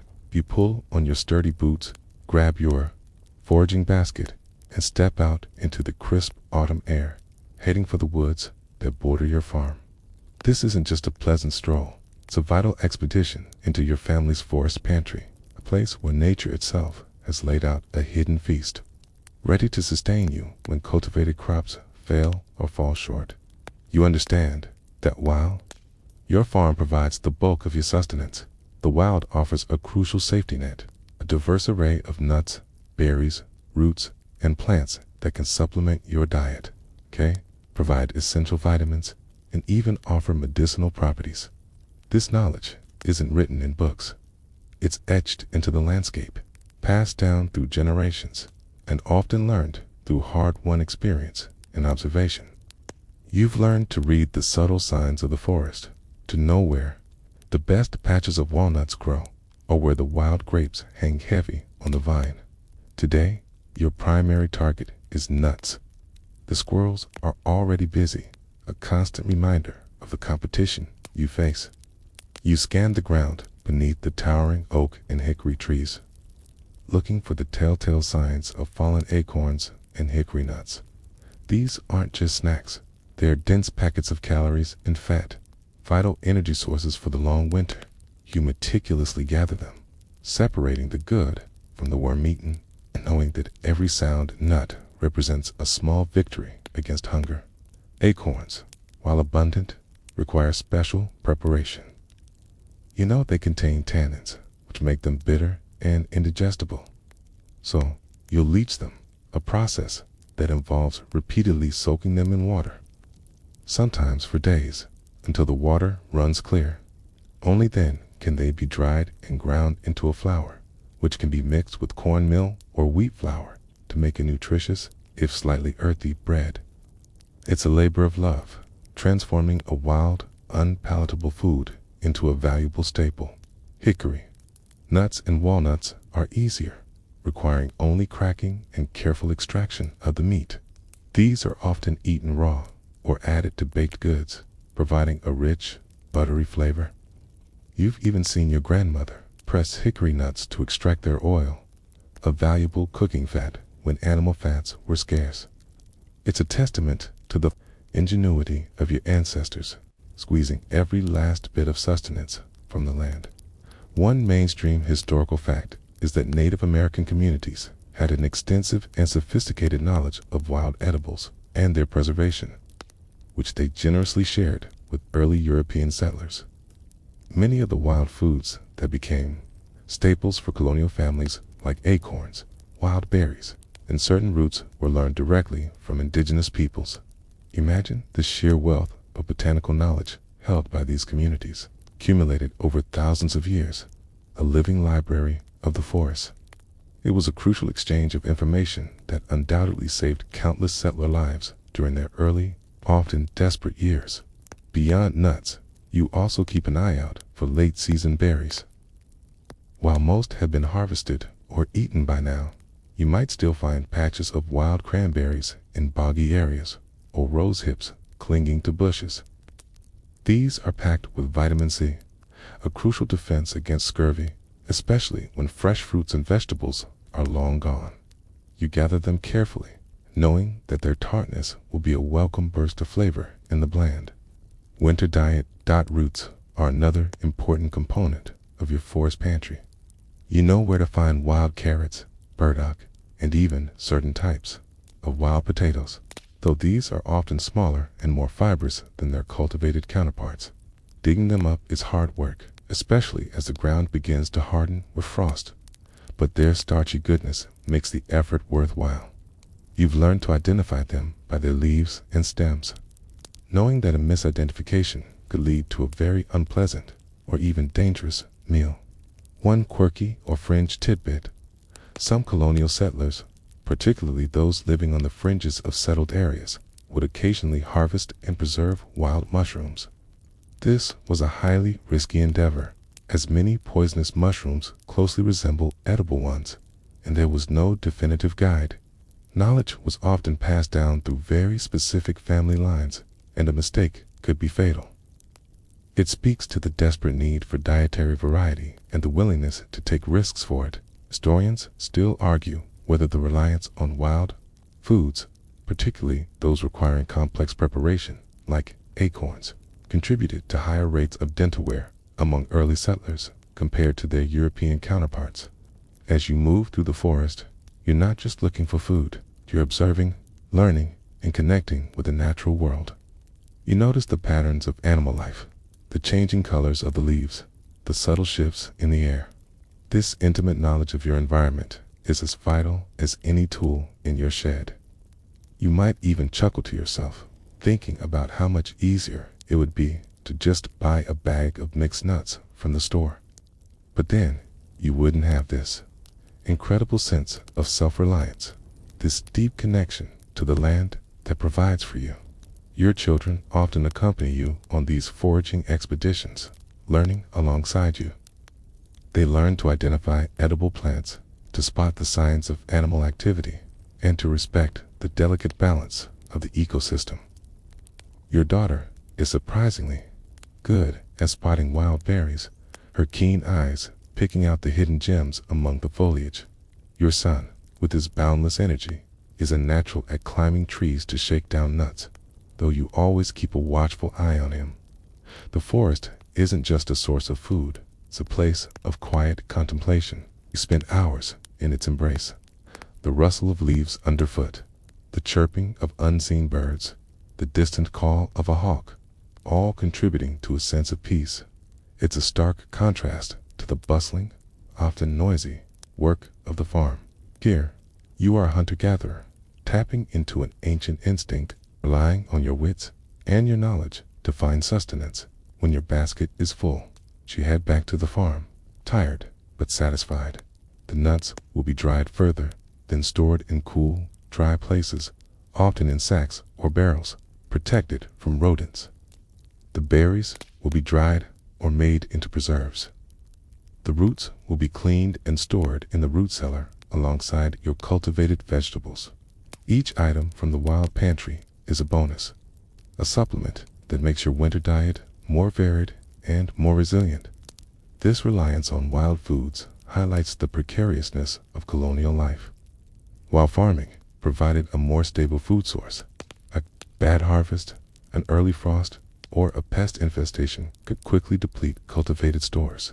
The forest, in its endless generosity, often provided the crucial margin of survival. It's a testament to the importance of maintaining a deep connection to the natural world. As you bank the fire for the night, it's the earthy scent of nuts and dried leaves still clinging to your clothes. You feel a profound sense of gratitude for the wild bounty that surrounds you. The forest, often seen as a place of danger and mystery, is also a place of sustenance, a silent partner in your family's survival. You know that even when the snow covers the fields, the hidden treasures of the forest will still be there, waiting to be discovered. And as you drift off to sleep, you can almost hear the gentle rustle of leaves in the forest, a soft, whispering lullaby of nature's wild pantry, promising hidden sustenance through the long, quiet winter ahead. Having explored the wild bounty of the forest, your journey into winter survival now brings you to a profound realization. Much of what you know, much of what allows your family to thrive in this new world, was not discovered by you, but learned from those who came before. You reflect on the knowledge shared by the Native American communities, whose wisdom, accumulated over millennia, proved invaluable to the early European settlers. You remember the quiet lessons, the patient demonstrations, the subtle shifts in perspective that transformed your understanding of this land and its resources. When your ancestors first arrived on these shores, they faced a harsh, unfamiliar environment. Their European methods of farming and preservation, while effective in their homelands, often proved inadequate for the unique challenges of the American wilderness.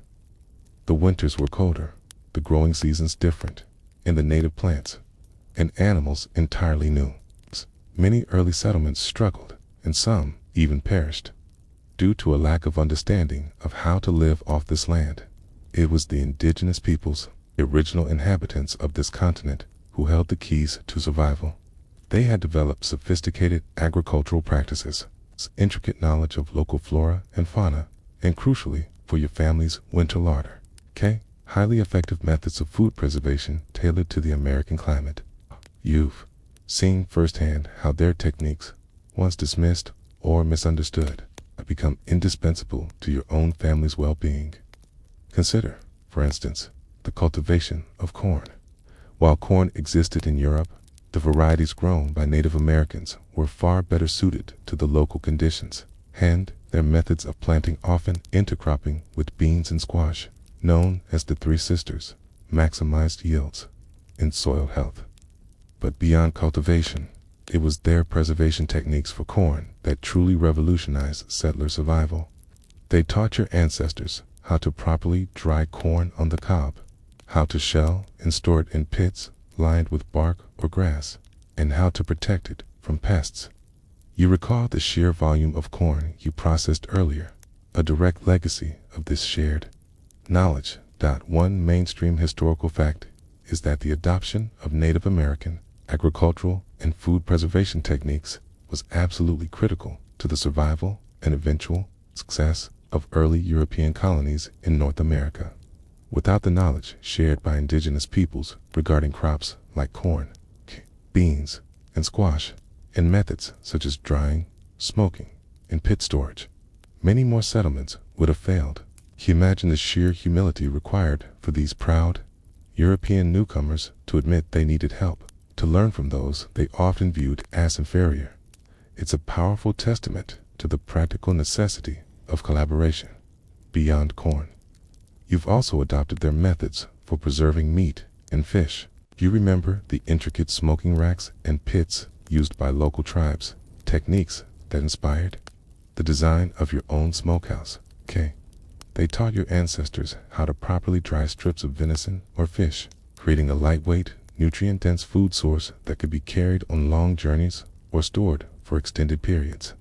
This jerky, or pemmican, a mixture of dried meat, rendered fat, and sometimes berries, was a revelation.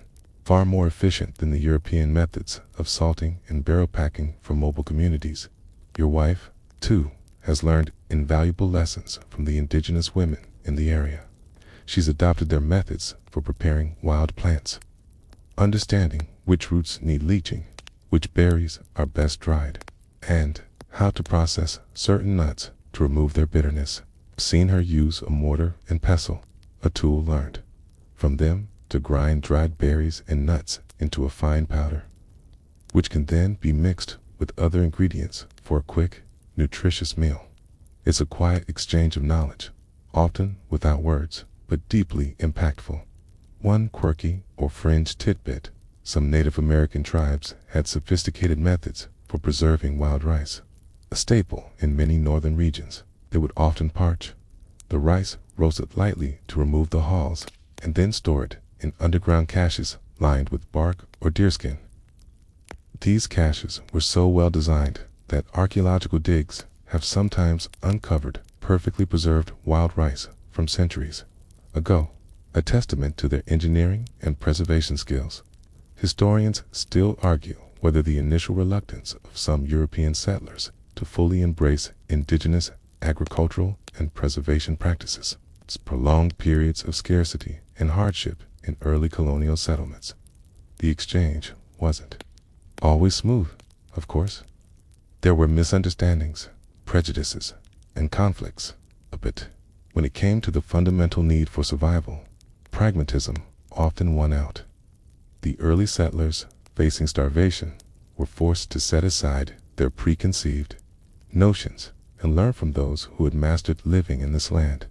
You've seen this firsthand in your own community, where a neighbor, initially dismissive of savage ways, grudgingly adopted the indigenous method of drying squash after his own European style. Storage methods failed. This adoption of indigenous wisdom wasn't just about specific techniques. It was about a deeper understanding of the land itself. It was about learning the rhythms of the seasons, the signs of abundance, and the subtle ways in which nature provides. It was about recognizing that the forest wasn't just a place to clear for farmland, but a living pantry, a source of endless resources if one only knew how to read its signs. Your children, growing up in this new world, are perhaps more open to this blended knowledge than you were. They play with the children from the nearby indigenous village, learning games and stories, and subtly absorbing the practical skills that are so deeply ingrained in their culture. Your son, for instance, has learned how to track deer more effectively from his indigenous friends, a skill that directly contributes to your family's meat supply. It's a humbling thought, isn't it? That the very survival of your family, and indeed the future of this colony, rests in part on the knowledge generously shared by the people whose land you now inhabit. It's a complex legacy, one filled with both cooperation and conflict. But at its heart, it's a story of adaptation and learning. As you sit by the fire, mending a fishing net, you reflect on the interconnectedness of it all. The corn in your bin, the jerky in your pouch. The knowledge of which wild roots are safe to eat, much of it traces back to the patient teachings of the indigenous peoples. Their wisdom, woven into the fabric of your daily life, is a silent, enduring testament to their profound understanding of this land. And as you drift off to sleep, can almost hear the ancient whispers of the forest, a soft, reassuring lullaby of shared wisdom, ensuring your family's sustenance through the long, quiet winter ahead. Having absorbed the invaluable wisdom of the indigenous peoples, your perspective on survival has broadened beyond the confines of your own farm. You now understand that while individual effort is crucial, true resilience in this harsh colonial world often lies in the strength of the community. You recall the recent barn raising, not just for a new structure, but for the collective spirit it embodied, a spirit that extends to the very core of winter preparation, shared survival. You realize that no single family, no matter how industrious, can truly stand alone against the relentless forces of nature. A bad harvest, a sudden illness, a devastating fire, one of these could spell disaster for an isolated household. But within a community, these burdens can be shared, risks mitigated, and the collective strength of many hands and minds can ensure that everyone has a fighting chance against the coming winter. This isn't charity in the modern sense. It's a pragmatic necessity, a system of mutual aid born of shared hardship. You've seen it in action countless times. When your neighbor, Thomas, had his well collapse last spring, the entire community rallied, digging a new one in a matter of days. When your wife fell ill during the height of harvest, other women came to help with the canning and drying, ensuring your crops didn't spoil. This reciprocal relationship is the bedrock of colonial life. and is particularly evident. When it comes to food storage, consider the communal smokehouse, a concept you've seen in some larger settlements. While your own smokehouse is sufficient for your family, some communities would build a larger, shared facility where families could bring their meat to be smoked in a more controlled and efficient environment. This not only saved individual labor, but also ensured a consistent quality of preservation across the community. It was a place where knowledge was exchanged, techniques refined, and the collective larder was strengthened. Then there are the shared grain mills. While you might grind some of your corn by hand for daily use, the vast majority of your grain would be taken to the nearest mill, often a communal enterprise where water or wind power would turn massive millstones, transforming your kernels into flour or meal. This was a vital service, and the miller, often paid in a portion of the grain, played a crucial role in the community's food security. Without these mills, processing enough grain for winter would be an almost impossible task for individual families. One mainstream historical fact is that communal efforts in food production and preservation were a defining characteristic of early colonial settlements, particularly in the more challenging frontier environments. From shared hunting parties to communal gardens and processing bees, cooperation was not just encouraged, but often mandated for survival.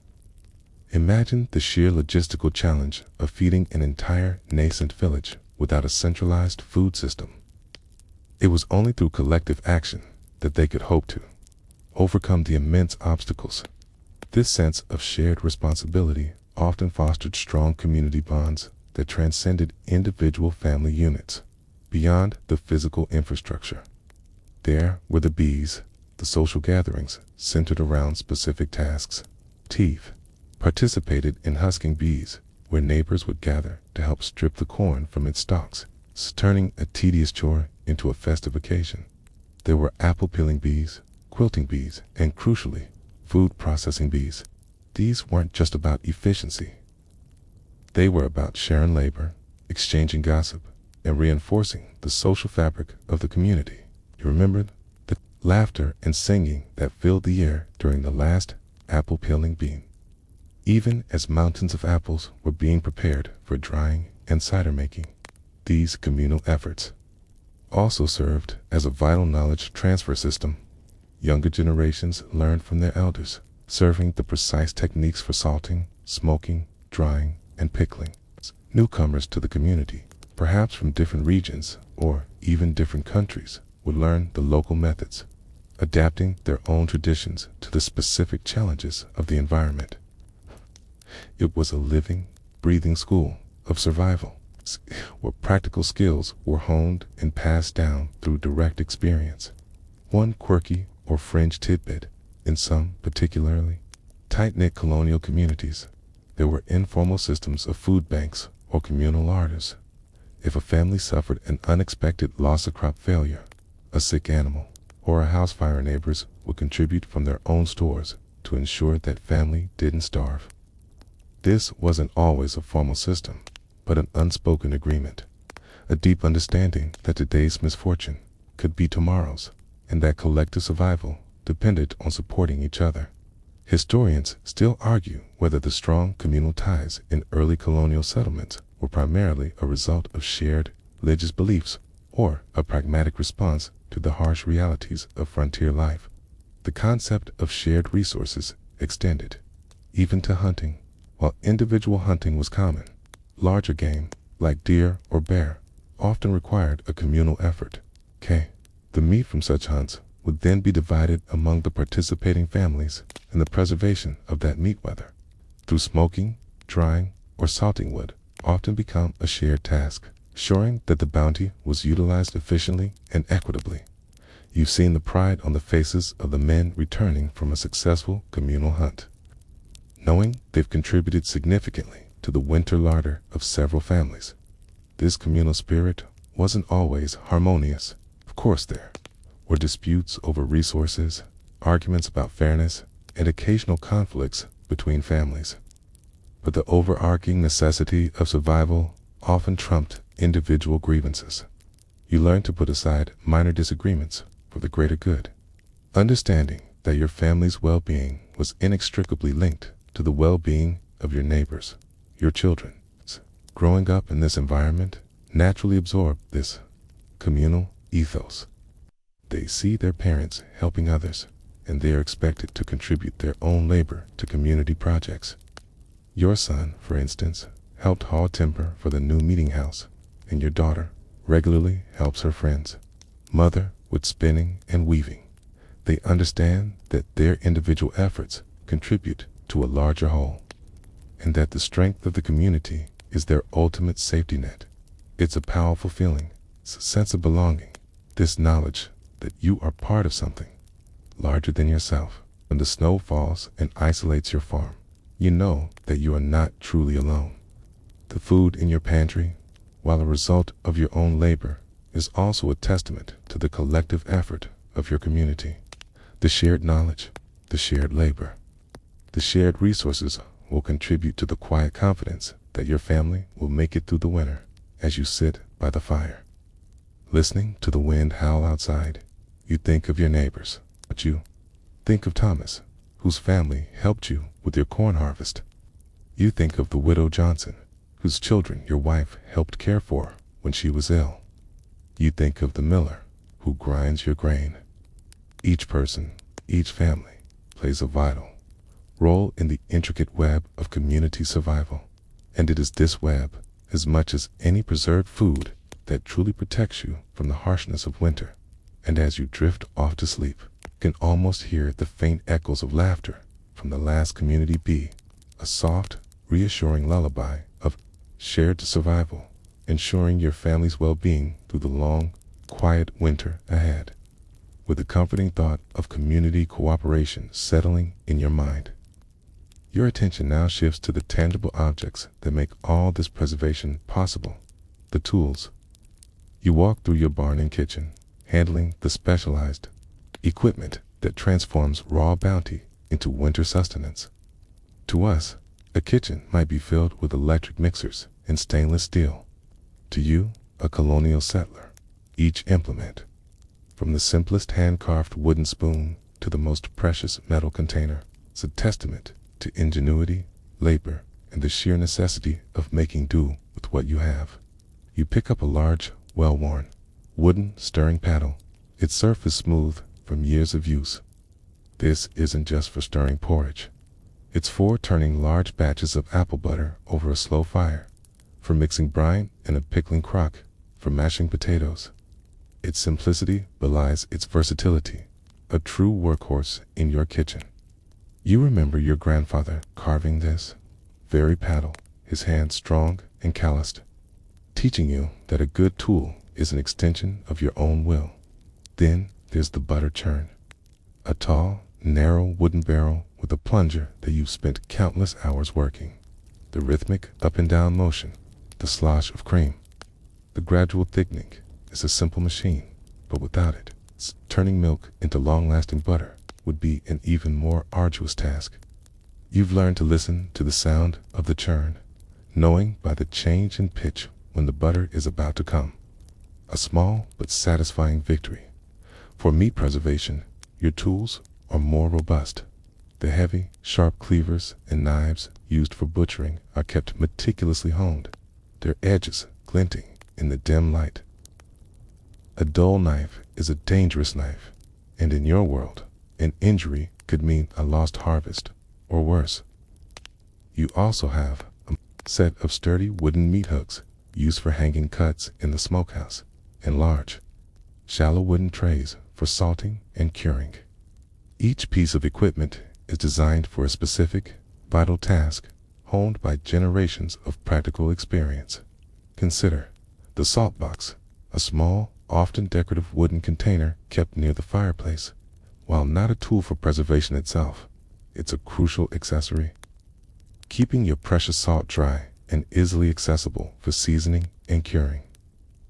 You might even have a small, finely carved wooden scoop inside, a reminder of the value of every grain of this white gold. One mainstream historical fact is that while many tools were made of wood, Cayenne implements were highly prized and often passed down through generations. Iron kettles, used for boiling down maple sap, rendering fat, or making large batches of preserves, were incredibly valuable due to the difficulty and expense of their manufacture.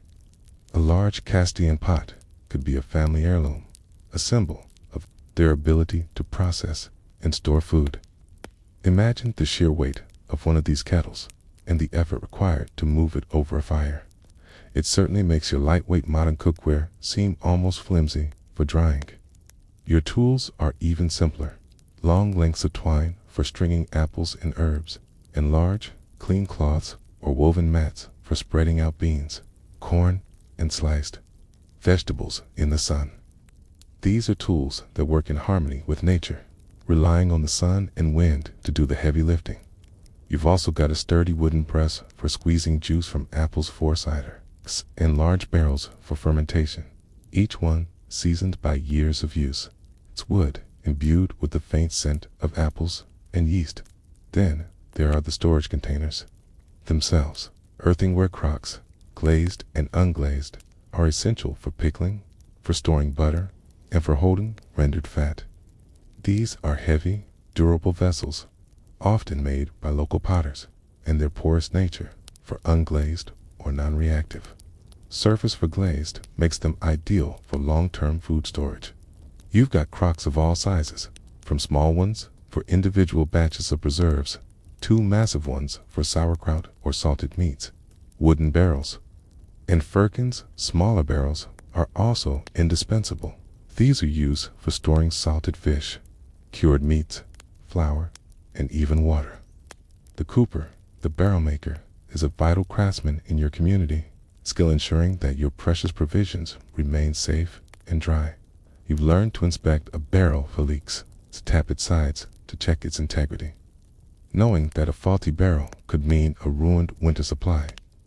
One quirky or fringe tidbit: some colonial households, particularly those with a bit more disposable income, would possess a sugar nipper or sugar cutter.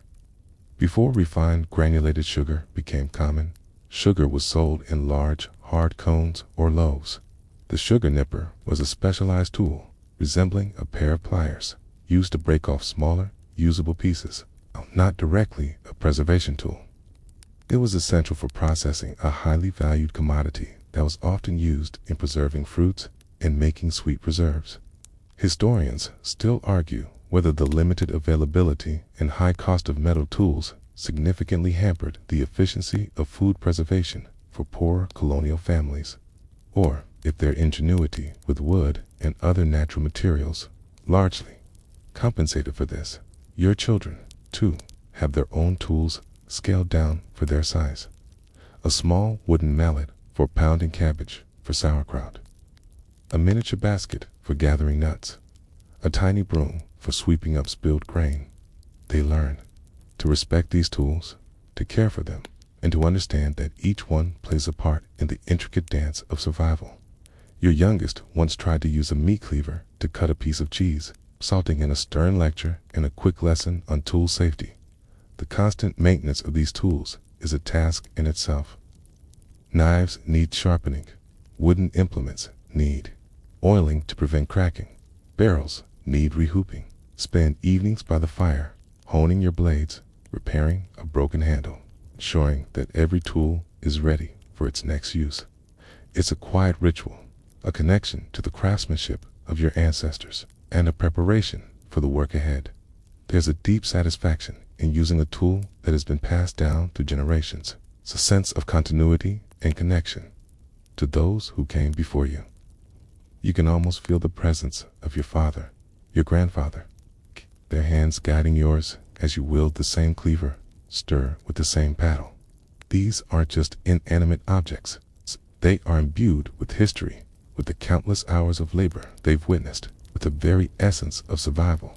As you survey your collection of tools, neatly arranged and ready for use, you feel a quiet confidence. You are equipped. You have the knowledge, the materials, and the implements necessary to transform the fleeting bounty of autumn into enduring sustenance. Each tool, whether simple or complex, plays its part in the grand symphony of preservation, a testament to human ingenuity and perseverance. And as you drift off to sleep, you can almost hear the faint clatter of wooden tools, the gentle hum of the butter churn, a soft, reassuring lullaby of craftsmanship, ensuring your family's well-being through the long, quiet winter ahead. With your tools sharp and ready, and your pantry steadily filling, your daily rhythm now becomes inextricably linked to the subtle cues of the natural world. You find yourself constantly observing, listening, and feeling the pulse of the seasons. For in this colonial life, seasonal timing isn't just a convenience. It's a matter of life and death. You've learned to read nature's calendar, a complex, unwritten almanac that dictates precisely when to plant, when to harvest, and, most crucially for your family's survival, when to begin each preservation process for maximum success. This isn't about looking at a printed calendar. It's about feeling the air, watching the plants, and understanding the behavior of animals. You know that the first hard frost is the undeniable signal to bring in all tender crops. You've seen what happens when you wait too long. A field of blackened, ruined squash, a heartbreaking loss of precious food. So, you watch the evening sky, you feel the bite in the morning air, and you listen to the old-timers who can smell a frost coming even before the stars are out. Consider the maple sap run in early spring.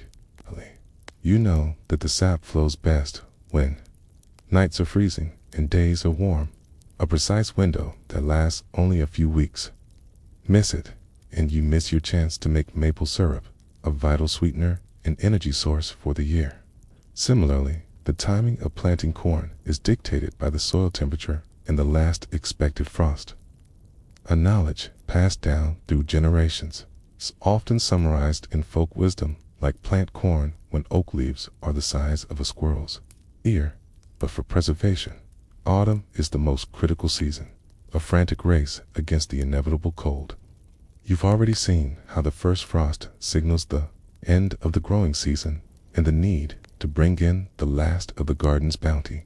But beyond that, there are more subtle cues. The ripening of certain wild berries tells you when to prepare your drying racks. The fattening of your pigs, combined with a consistent drop in temperature, signals the ideal time for butchering and meat preservation. Too warm, and the meat spoils. It's too cold, and the work becomes unbearable. One mainstream historical fact is that colonial agricultural practices and food preservation were entirely dependent on an intimate understanding of local microclimates and seasonal variations. Farmers relied on generations of accumulated empirical knowledge, passed down orally and through practice, rather than standardized agricultural guides. This localized knowledge was crucial because what worked in coastal Massachusetts might not work in the Pennsylvania backcountry or the Carolina lowcountry. Imagine the sheer volume of observational data that had to be collected and remembered by each farming family. A living, breathing encyclopedia of their specific environment. Your wife, in particular, is a master of this natural calendar. She knows precisely when the wild grapes are at their peak for making preserves, when the apples are perfectly ripe for cider, and when the cabbages are ready for sauerkraut. She watches the moon phases, believing they influence the success of certain plantings and harvests. While you might scoff at some of the more superstitious beliefs, you've learned to trust her judgment, for her instincts are almost always right. For drying, the timing is crucial. You need several consecutive days of dry, sunny weather to properly dry fruits and vegetables outdoors. A sudden rain shower can ruin an entire batch, leading to mold and spoilage. So, you watch the clouds, you feel the humidity in the air, and you listen to the creak of the weather vane, hoping for a stretch of clear, crisp days. If the weather turns, you quickly move your drying racks indoors, near the fireplace, relying on artificial heat and airflow. Meat preservation, especially smoking, also demands precise timing. The smokehouse fire needs to be tended constantly, but the ambient temperature must be cool enough to prevent the meat from cooking. You've learned to read the wind, to know when a cold front is moving in, providing the ideal conditions for a long, slow smoke. It's a delicate balance, constant negotiation with the elements. One quirky or fringe tidbit. Some colonial farmers would use the behavior of certain animals as indicators for weather or seasonal changes. For example, a common belief was that if squirrels were particularly busy bearing nuts, it signaled a harsh winter ahead, while perhaps not scientifically accurate. These observations were part of a larger tapestry of natural signs that helped guide their decisions. Historians still argue whether the reliance on traditional folk knowledge rather than more scientific observation sometimes led to less efficient or even detrimental agricultural and preservation practices among early settlers. Your children, too, are learning to read nature's calendar.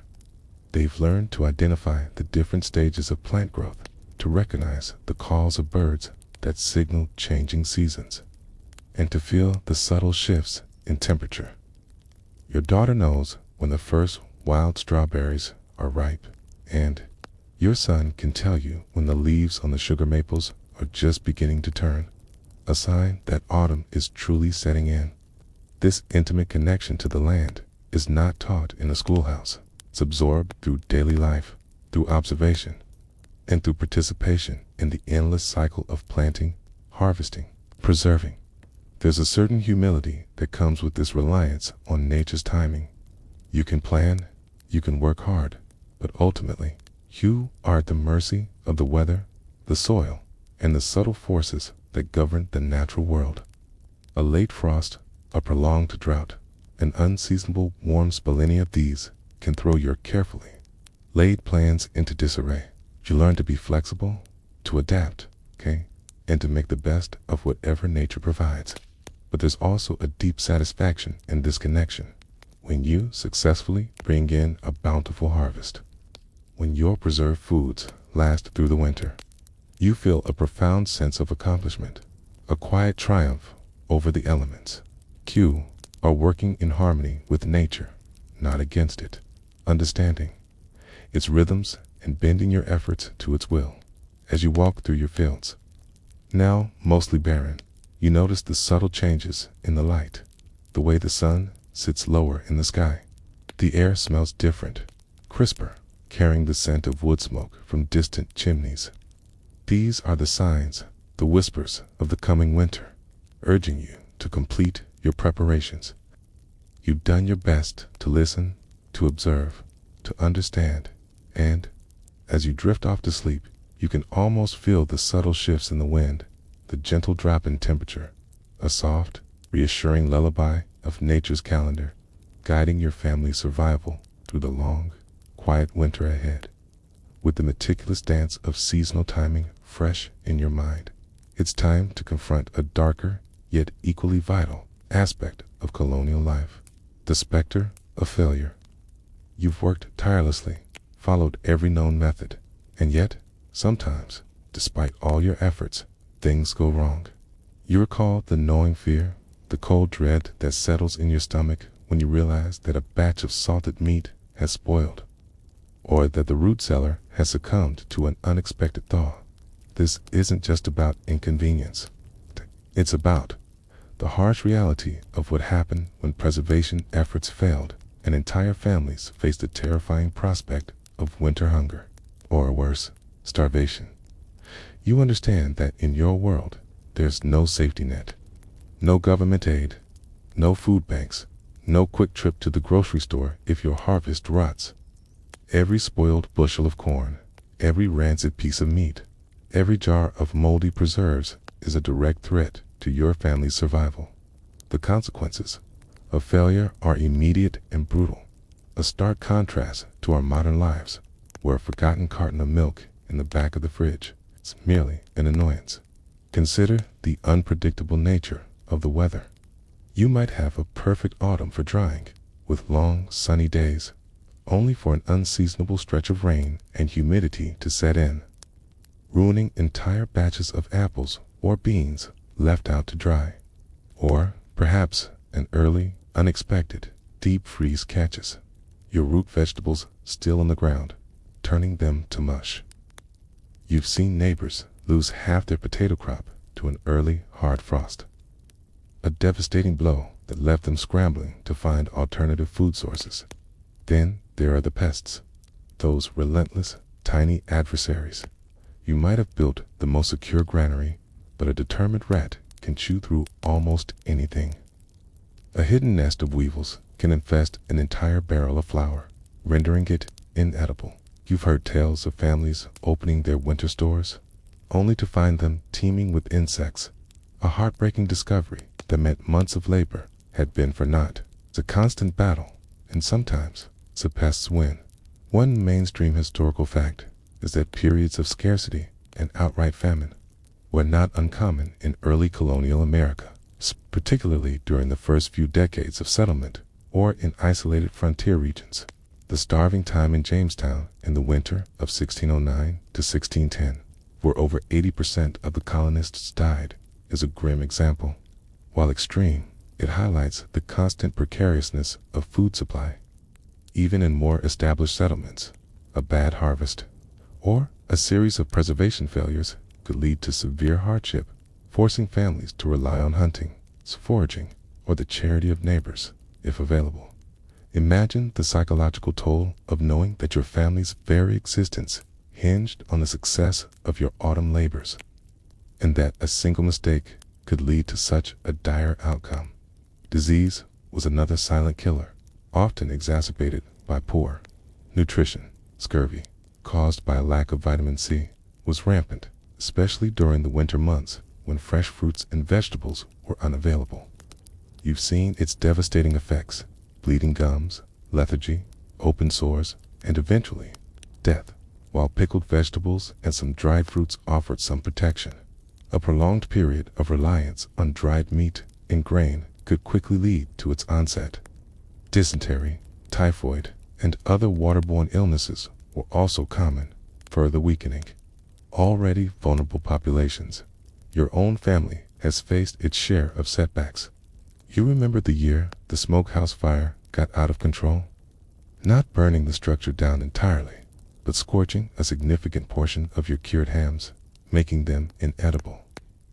It was a moment of sheer panic, a desperate scramble to salvage what little you could, and a stark reminder of how quickly disaster could strike. You chuckled to yourself, thinking about how your modern counterpart might just order a pizza. But for you, it meant a winter of leaner meals and constant anxiety. One quirky or fringe tidbit: some desperate colonial families, facing starvation, would resort to eating famine foods that were normally considered inedible or undesirable. This could include things like tree bark, especially the inner bark of certain pines, acorns that hadn't been properly leached, or even leather from shoes or belts boiled down to extract any meager nutrients. These were not choices made lightly, but out of sheer desperation, highlighting the extreme lengths people would go to survive. Historians still argue whether the high mortality rates in early colonial settlements were primarily due to disease, conflict with indigenous populations, or chronic malnutrition and starvation resulting from inadequate food preservation and supply. Beyond the physical toll, there was the immense psychological burden, the constant anxiety about food, the fear of not having enough, the shame of being unable to provide for your family. These were heavy weights to carry. You've seen strong men break under the strain, and families torn apart by the relentless pressure of hunger. The long, dark winter nights, already isolating, became even more oppressive when coupled with the gnawing emptiness in your stomach. Your children, shielded as much as possible, also felt the effects. They understood the hushed conversations about dwindling stores, the smaller portions at mealtime, the increasing reliance on less palatable foods.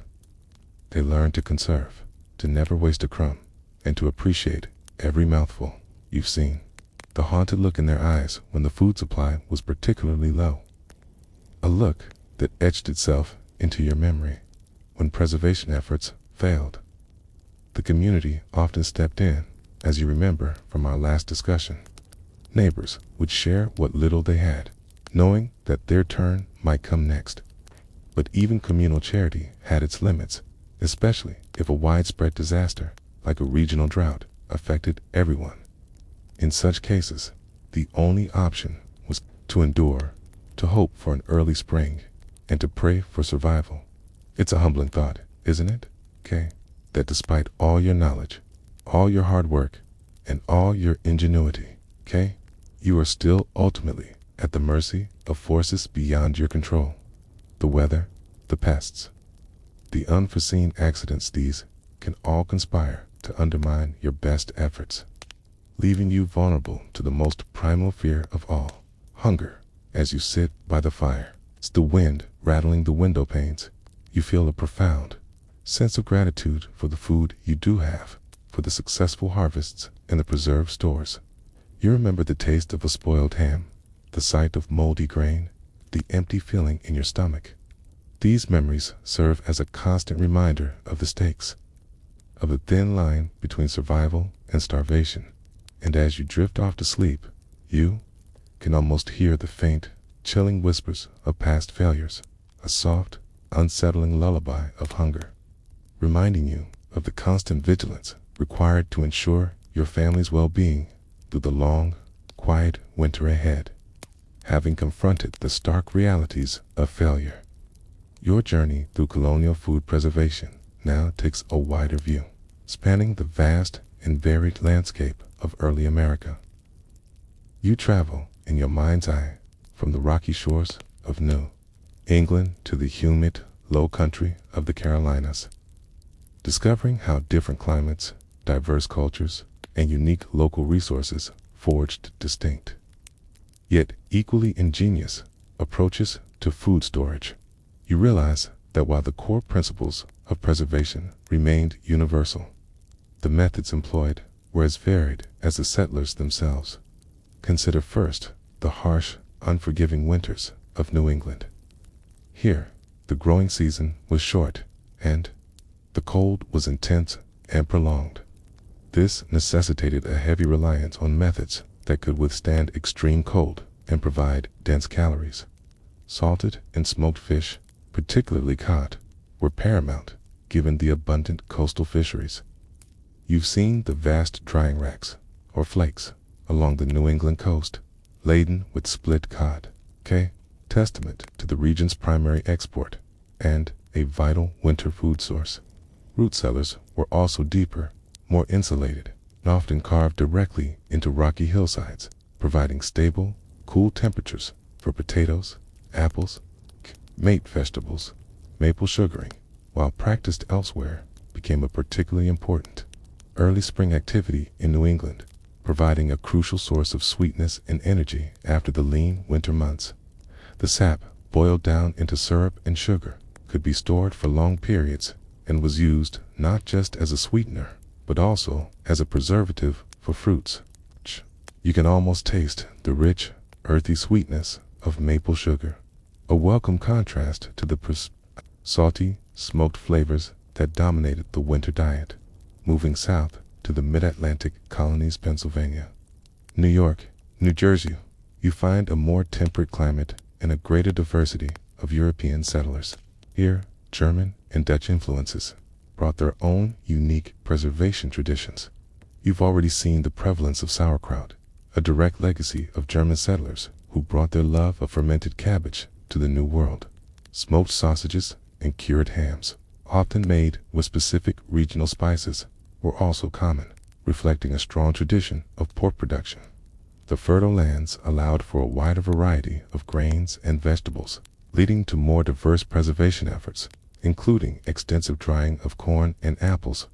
One mainstream historical fact is that regional variations in colonial food preservation were directly influenced by the availability of natural resources, climate, and the cultural heritage of the dominant settler groups. For example, the prevalence of fish preservation in New England contrasts sharply with the emphasis on pork and corn in the mid-Atlantic and southern colonies.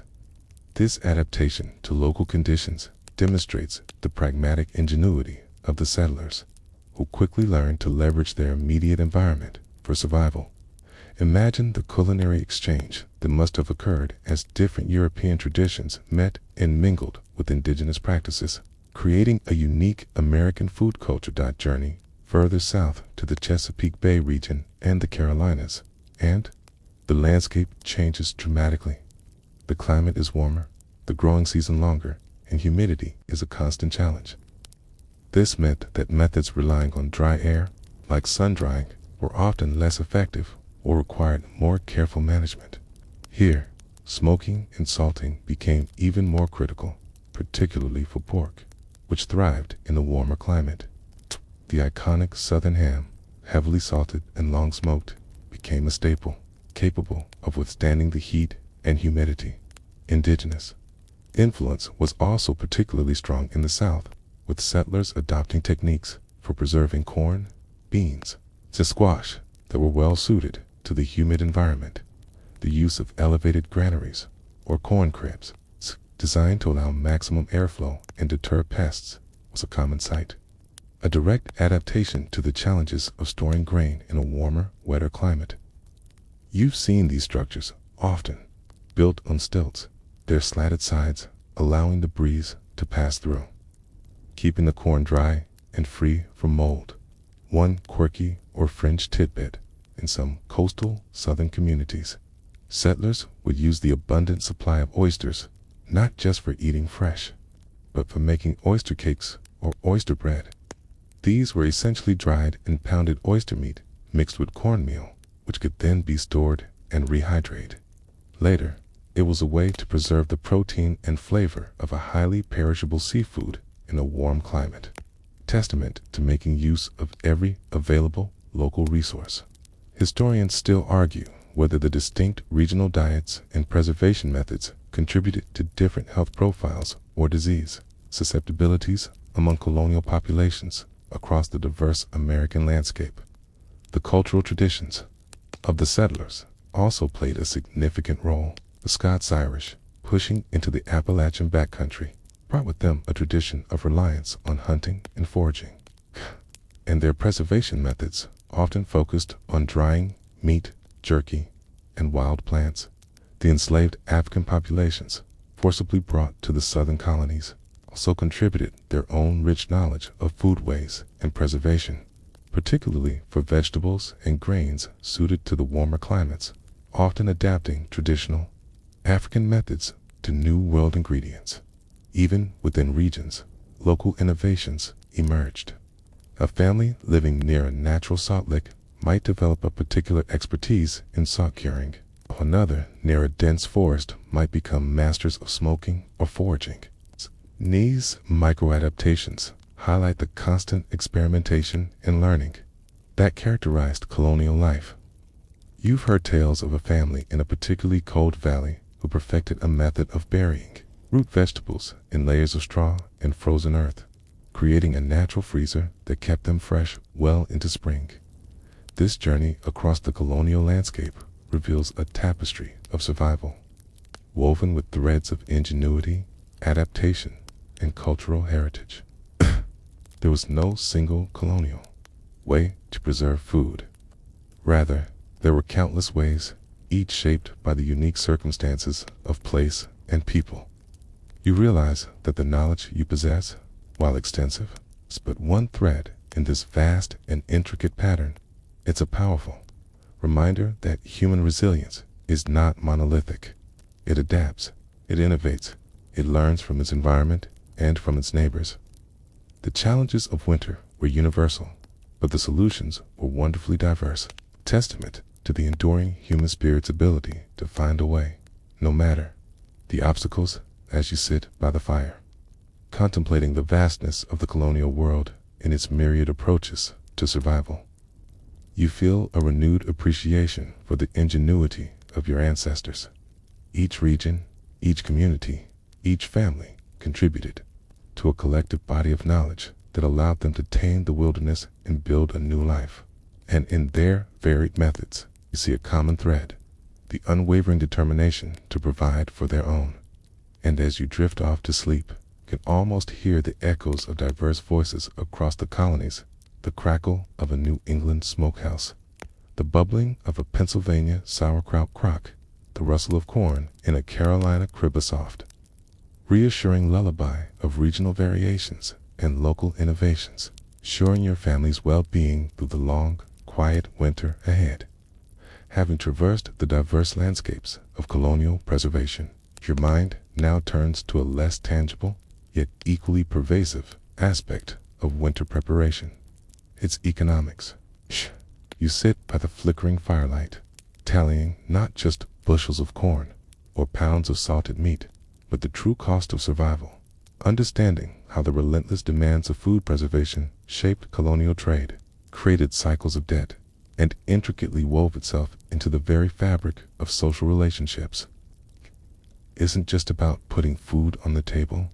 It's about the hidden ledger of labor, resources, and community obligations. You understand that every single item in your winter larder represents a significant investment. It's not just the seed you planted, the animal you raised, or the wild food you foraged.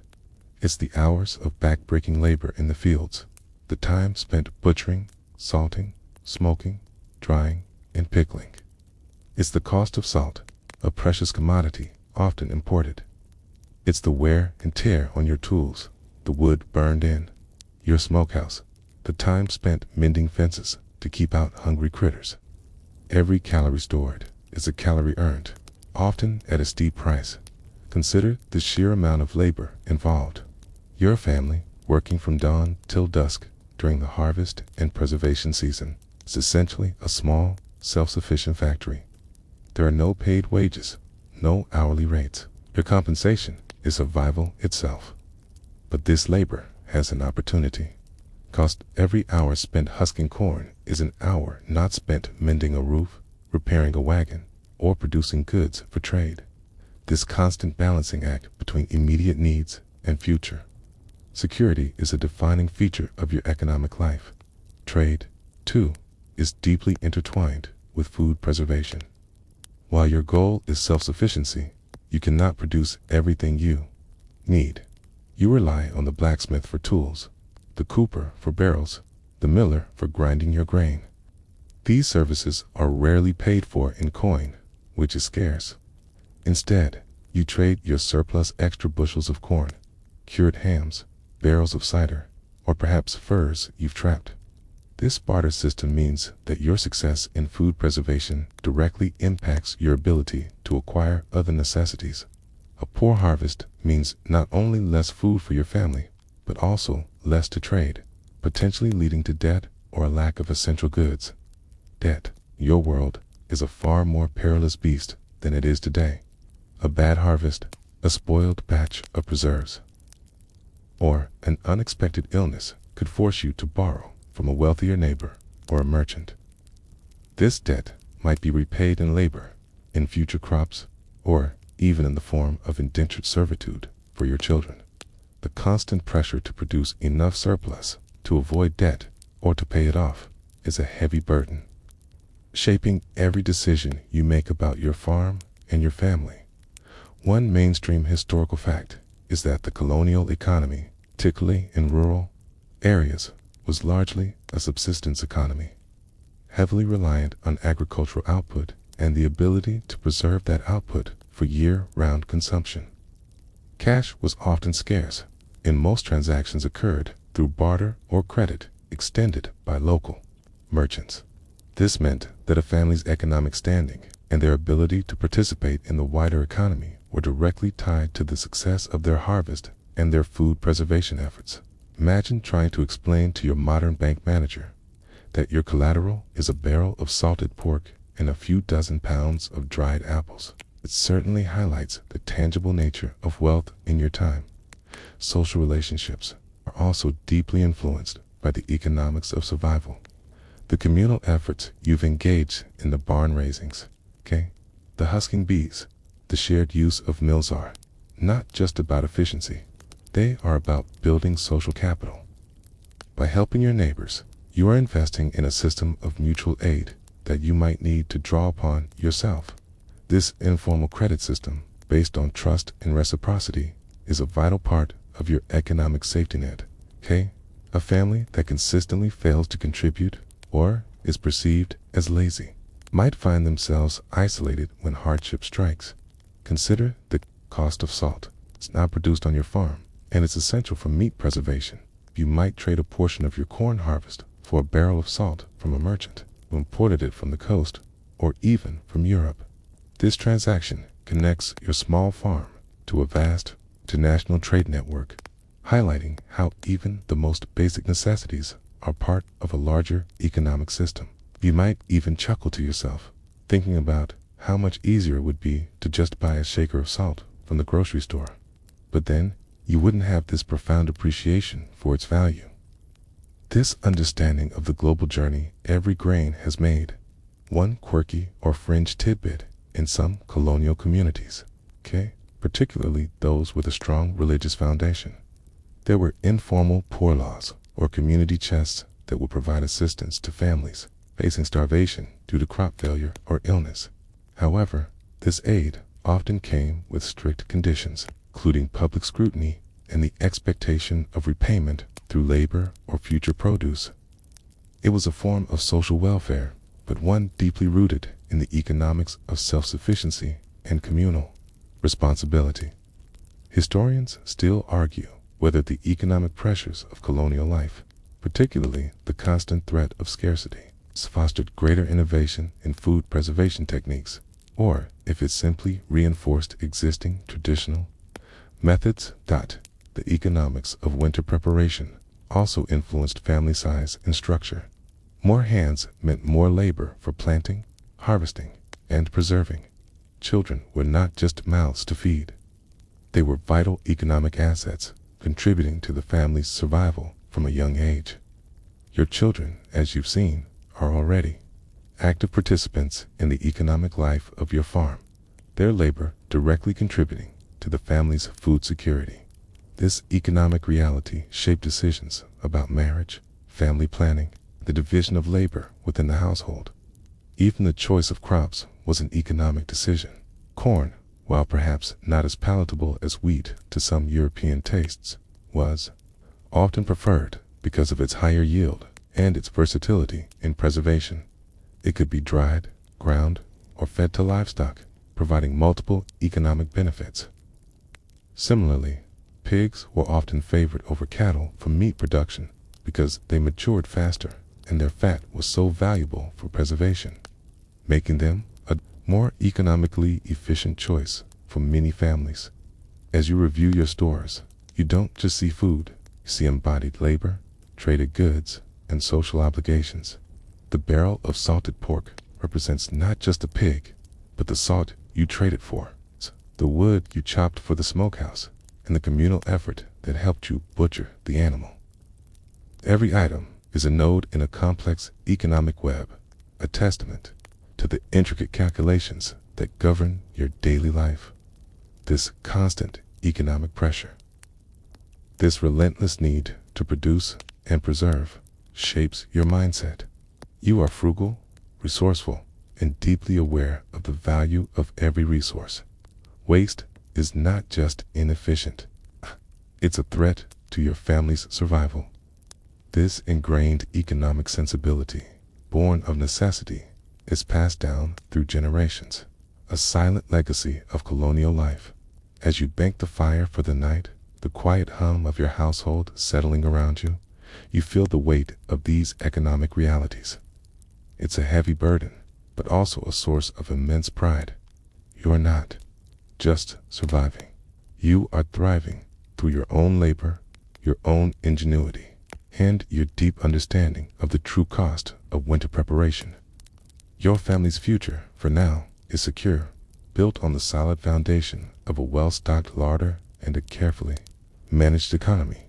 And as you drift off to sleep, you can almost hear the faint rustle of coin in a merchant's hand. It's a creak of a wagon laden with grain, a soft, reassuring lullaby of the economics of survival, ensuring your family's well-being through the long, quiet winter ahead.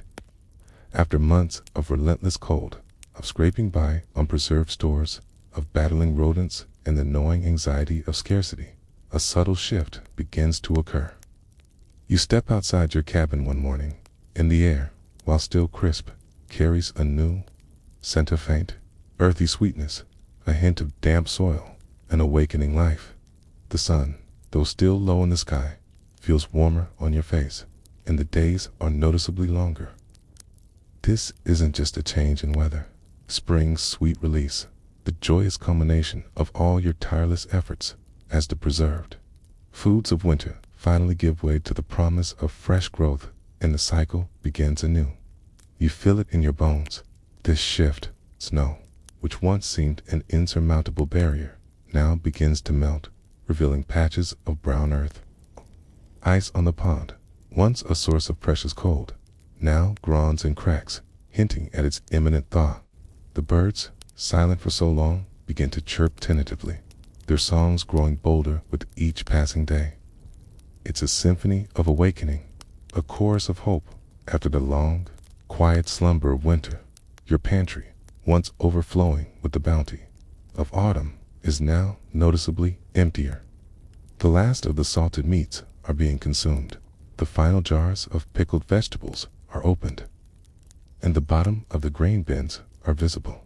This isn't a cause for alarm. It's a sign of success. You've made it.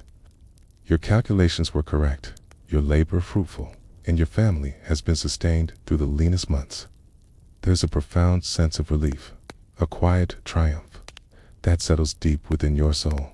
Your children, to feel the change. They run outside with renewed energy, splashing in puddles, searching for the first green shoots of spring. Their faces, perhaps a little pale from the long winter indoors, begin to regain a healthy flush. The smaller portions, the monotonous diet, the constant vigilance against waste-all begin to recede into memory, replaced by the anticipation of fresh greens, new milk, and the sweet taste of spring water. One mainstream historical fact is that the arrival of spring was not just a seasonal change, but a profound psychological and physical relief for colonial settlers. It marked the end of the period of greatest vulnerability to starvation and disease, and the beginning of renewed agricultural activity. The first fresh greens, like wild ramps or dandelion greens, were eagerly sought out for their vital vitamins. After months of a diet heavy in preserved and dried foods, imagine the sheer joy of biting into a crisp, fresh lettuce leaf after months of only root vegetables and cured meats. It was a taste of freedom, a taste of life renewed. As the ground softens, your thoughts turn to the fields. The plows need to be sharpened, the seeds sorted, and the soil prepared for planting. The cycle of life, which seemed to pause during winter, now begins its vigorous renewal. You walk through your fields, feeling the damp earth beneath your boots, already envisioning the rows of corn, the sprawling squash, the vibrant green of new growth. The labor will be hard, but it's a labor of hope. It's a labor that promises future abundance. Your livestock, to respond to the change. The cow, perhaps a little thin from the winter, begins to produce richer milk as new pastures emerge. The chickens, once huddled for warmth, now scratch vigorously in the thawing earth, laying more eggs. The pigs, having provided so much sustenance, are now being prepared for a new season of fattening, ready to contribute to the next winter's larder. It's a testament to the interconnectedness of your farm, a living ecosystem where every part plays a role in the grand cycle of survival. One quirky or fringe tidbit. In some colonial communities, there were specific spring rituals or celebrations to mark the end of winter and the return of fresh food. These could range from simple family meals featuring the first spring greens to larger community gatherings with dancing and feasting. These rituals served not only as celebrations, but also as a way to collectively acknowledge the hardships endured and the blessings of renewed life. Historians still argue whether the increased social interaction and communal celebrations in spring played a significant role in improving the mental well-being of settlers after the isolating, often stressful winter months. The forest, too, offers its first gifts. The maple trees are flowing with sap, ready to be boiled down into sweet syrup. The first wild leeks and ramps emerge from the forest floor. Their pungent aroma, a welcome change from the preserved flavors of winter. You might even spot the first signs of wild berries, tiny green nubs that promise future sweetness. It's a reminder that nature, in its endless generosity, always provides if you know where to look and when to gather. This transition from winter to spring is more than just a change in seasons. It's a profound psychological shift. It's a constant anxiety about food. The fear of not having enough begins to recede. The world opens up again, offering new possibilities, new growth, new life. You can breathe a little easier, knowing that the immediate threat of hunger has passed. The cycle of abundance is beginning anew. Your family gathers for the first meal, featuring truly fresh, produce perhaps a simple salad of wild greens, or a dish made with the first eggs of spring. The flavors are vibrant, alive, a stark contrast to the muted tastes of preserved foods. It's a meal savored, not just for its taste, but for its symbolism, a celebration of survival, a testament to the enduring power of human resilience. As you look out over your farm, the fields slowly turning green, the trees budding, you feel a deep connection to the land, to the seasons, and to the generations of farmers who have lived this same cycle. You are part of something ancient, something timeless. The lessons of winter, the importance of foresight, hard work, community, and ingenuity are etched into your very being. You've faced the challenges, you've overcome the obstacles, and you've emerged stronger, wiser, and more deeply connected to the rhythms of life. And as the sun sets on this first full day of true spring, casting a warm, golden glow over your farm, you feel a profound sense of peace. The long, dark nights are behind you. The promise of abundance lies ahead. You have navigated the treacherous waters of winter, guided by the wisdom of your ancestors and the strength of your own hands. The cycle continues, and you are ready for it. Asterisk. Now, as the last echoes of our journey through colonial winters fade, allow your mind to gently drift. The crisp air of autumn, the earthy scent of the root cellar, the quiet hum of the smokehouselet.